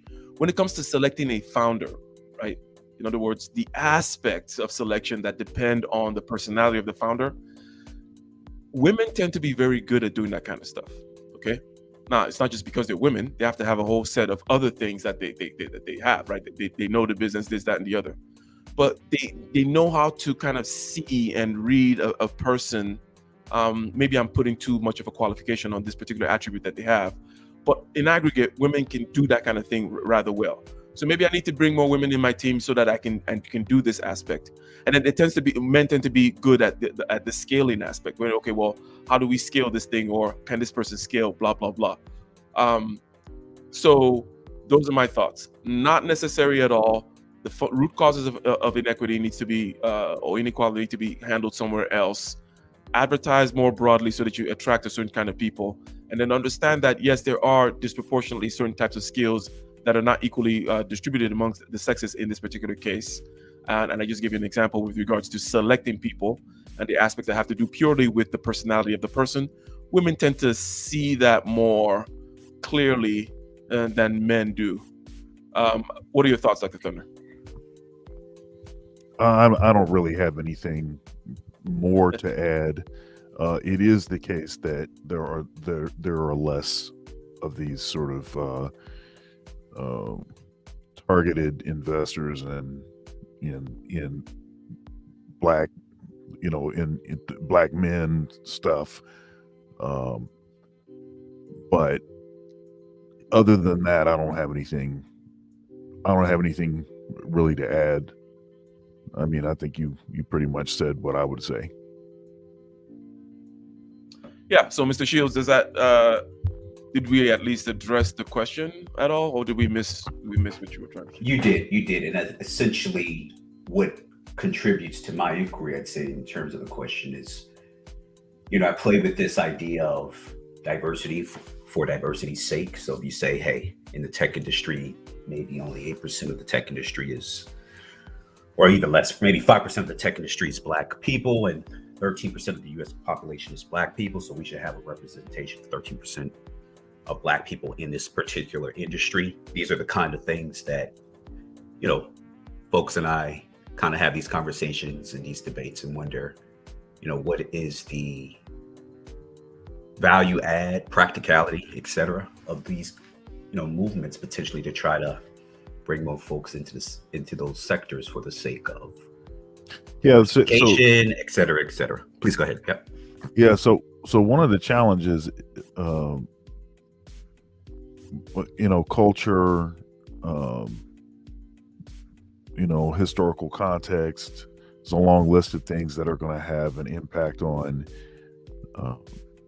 who tends to be good at what skill, what the native skill set.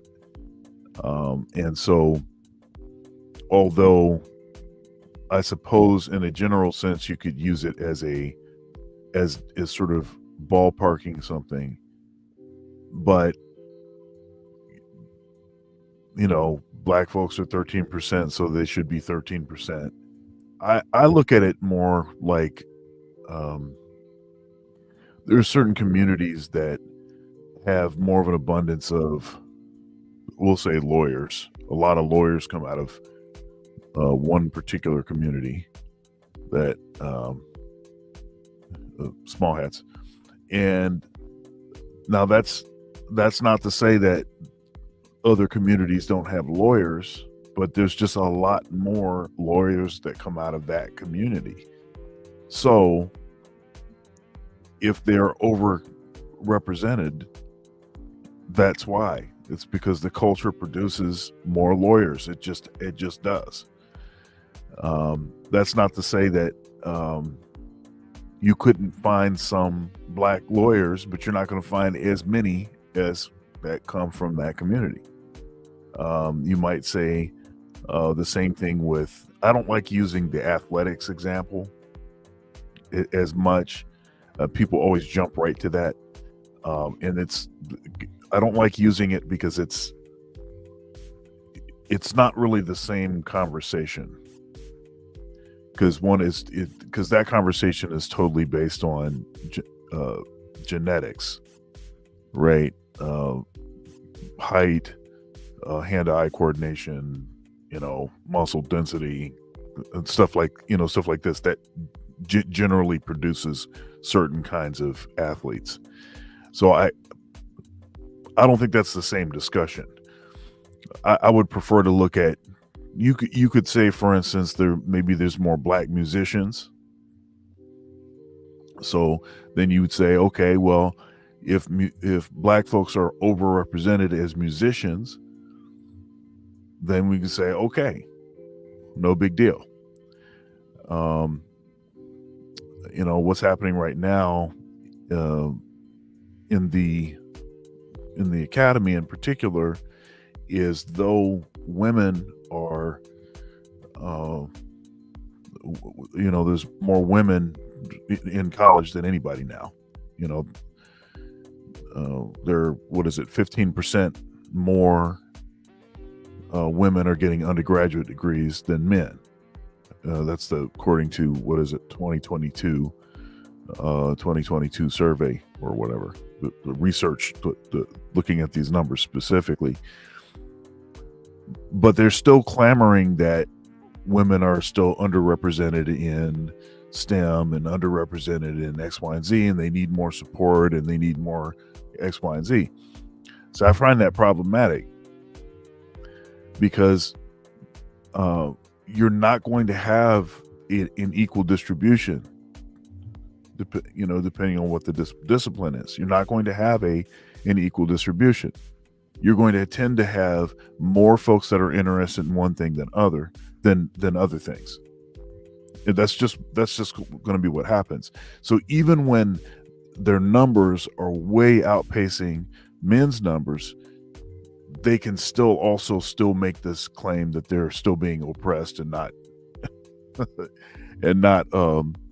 empowered. So you run into all kinds of issues like that. So anyhow, Sounds So, good. yeah. Sounds good. I appreciate both your feedback on that. Just something I'm curious about, especially in this environment where it looks like we're seeing a strong pushback on DEI initiatives. And, I think an extent or wing of that was, post George Floyd, etc.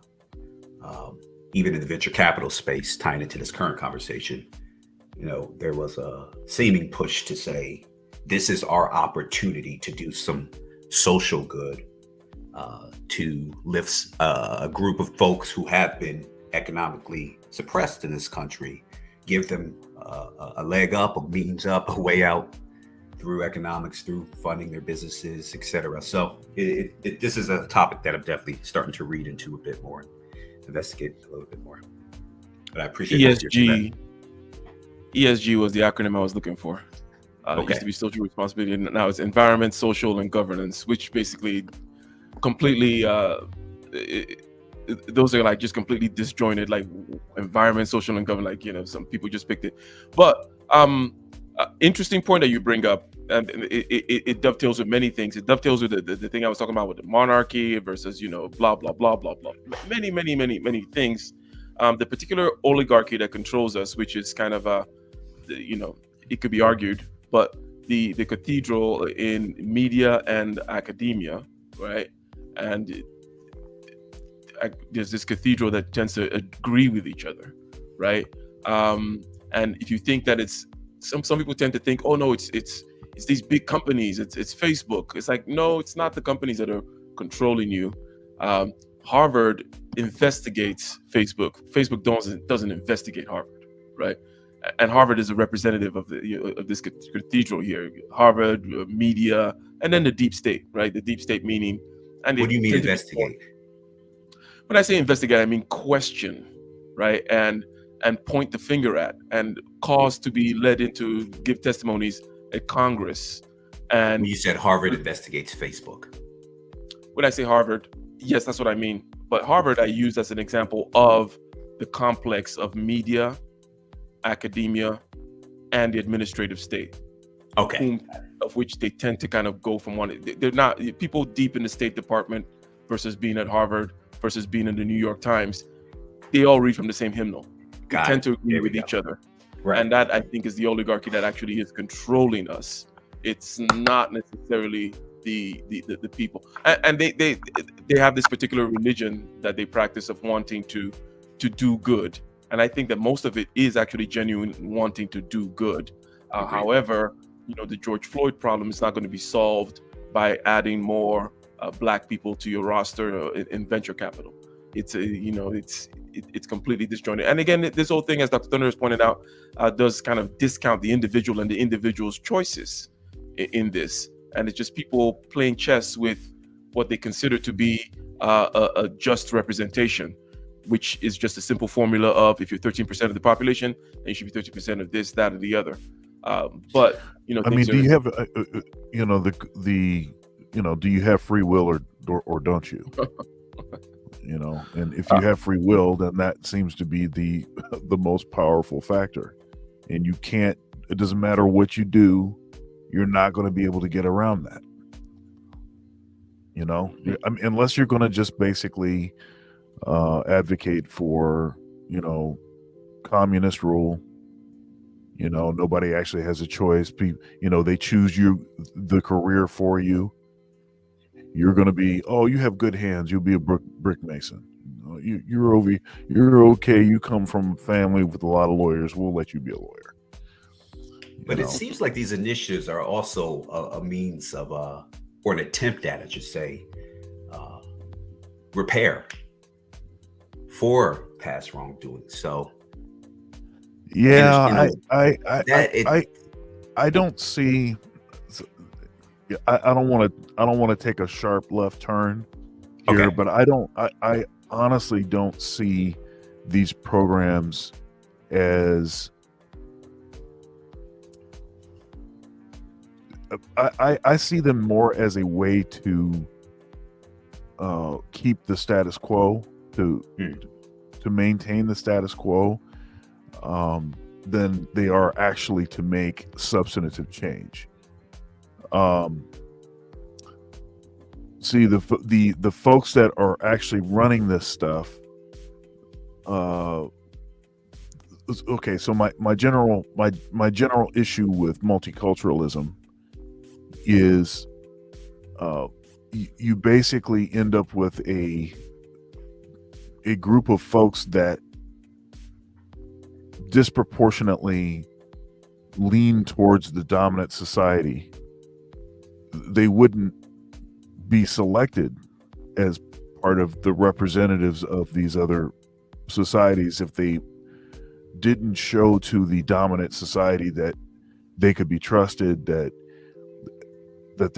their value system is palatable, that what it is that they're going to advocate for is not going to be damaging to the goals and aspirations of the dominant society. It's not going to attempt to funnel too many resources away from those that have fought like the Dickens to get the power, and no one that has power just says, "Hey, here's my power. You just take it." No one does that. Black folks wouldn't do that either. So I look at all this stuff with the side eye. When you look at who disproportionately has benefited, and when you look at, especially with DEI, the group of folks that have been, I'd argue, even further marginalized by the existence of DEI, Black men and boys.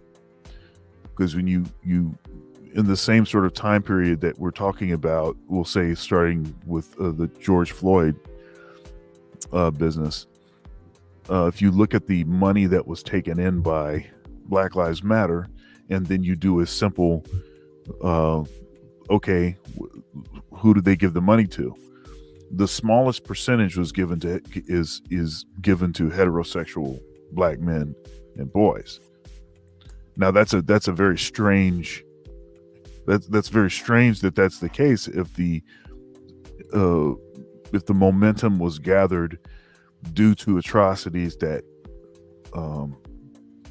ended the life of Black men, usually at the hands of a white officer, if that's what was generating the momentum, and these Black men were disproportionately heterosexual straight Black men, right?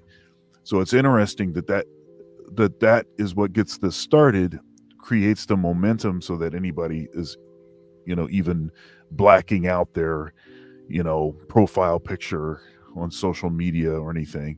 But then the group that is actually getting the least amount of help is this same group.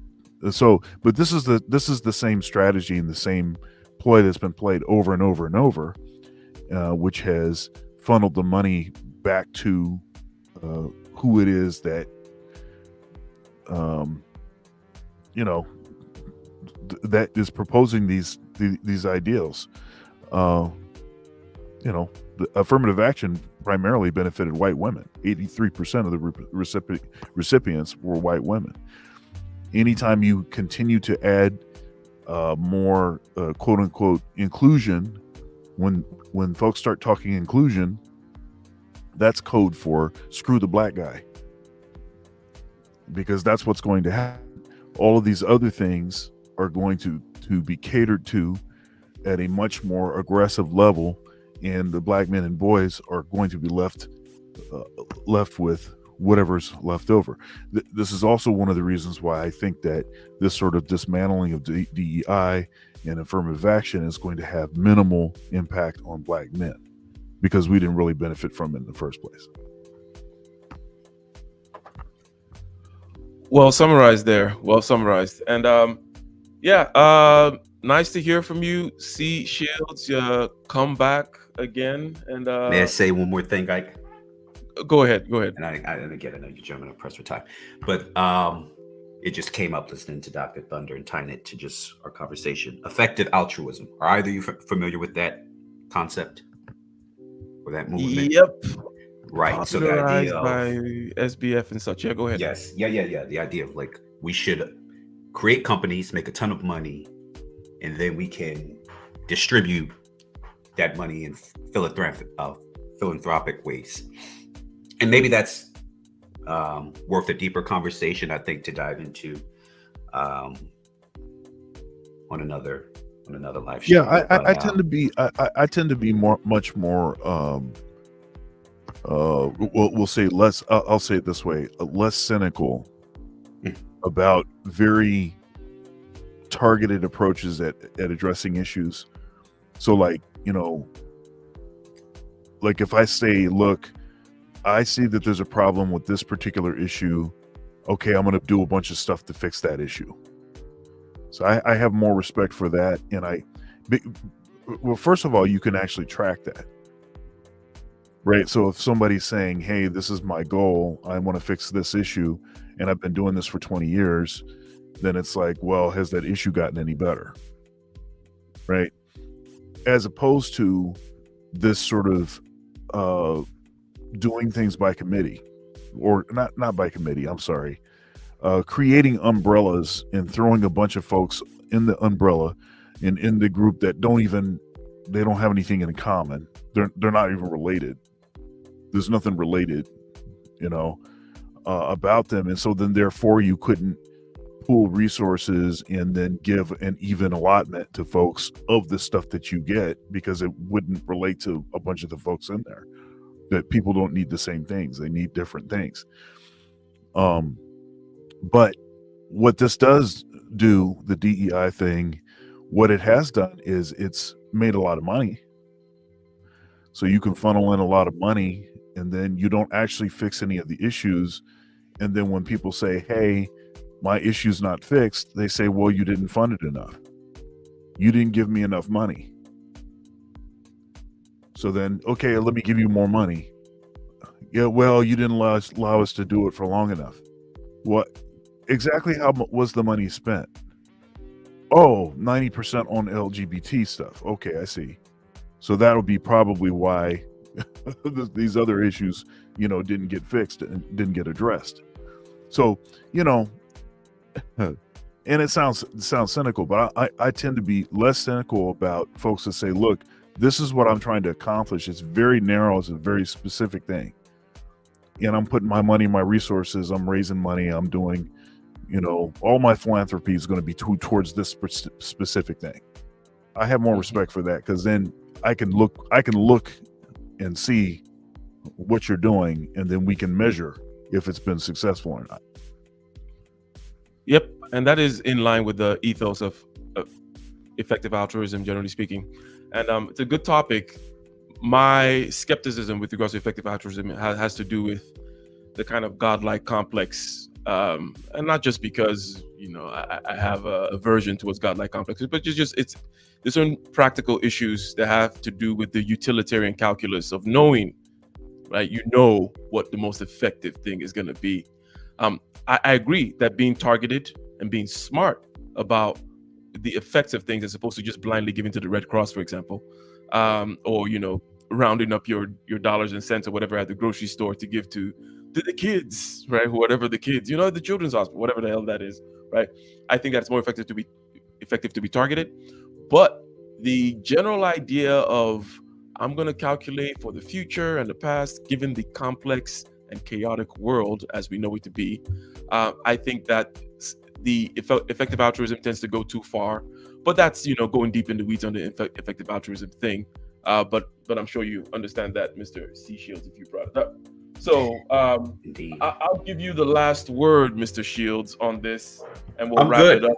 I'm done, good? Ike. Yeah, I know you guys got to go. I put a message in the private chat just about contacting you. But again, thanks for having me up, both. Ike, Dr. Thunder, loved the conversation. We'll go back and listen to the earlier portions and look forward to the next conversation. Thanks for having me up. All right, now. Excellent. See ya. All right. Catch us on Dr. Thunder's channel. Case closed, I believe, right? Is it your channel? I forget. Yeah, I think it's my channel. Yeah, it should be my channel.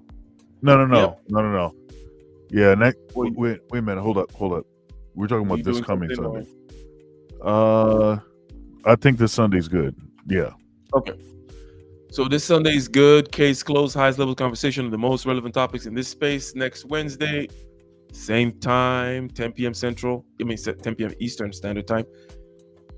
Getting ish done, right?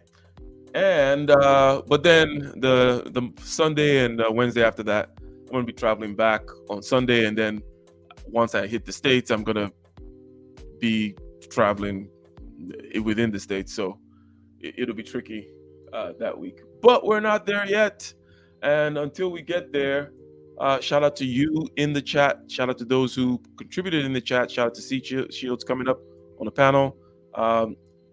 Shout out to the replay gang as well. And until next time, peace. All right, we're peace. Out.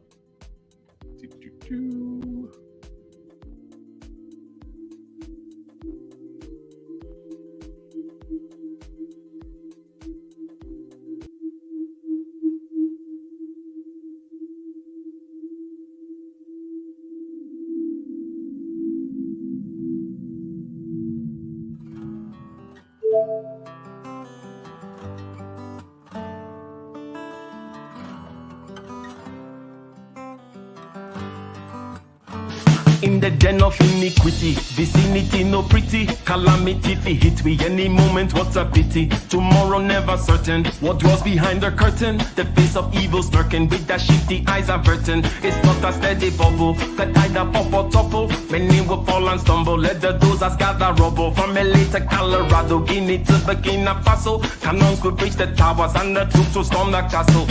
I say, run, run, come, make we get it. Because the peace that is bestowed upon the meek is overrated. So run, run, come, make we get it. Calling all your daughters and your sons, we come forget it. I say, run, run, come, make we get it. Because the peace that is bestowed upon the meek is overrated. Lord, run, run, come, make we get it. Calling all your daughters and your sons, we come forget it. With the rubble steady rising and hearts are compromising. Convictions here are stifling, making evil appetizing. The fists are steady forming and countenance is falling. Defenses are withdrawing, possibilities are falling. In these your circumstances, evil will make advances. Pick up your sword and lances and be sure to take your stances. Victory is never promised, the battle is upon us. Gather the brave and honest and the righteous in your corners.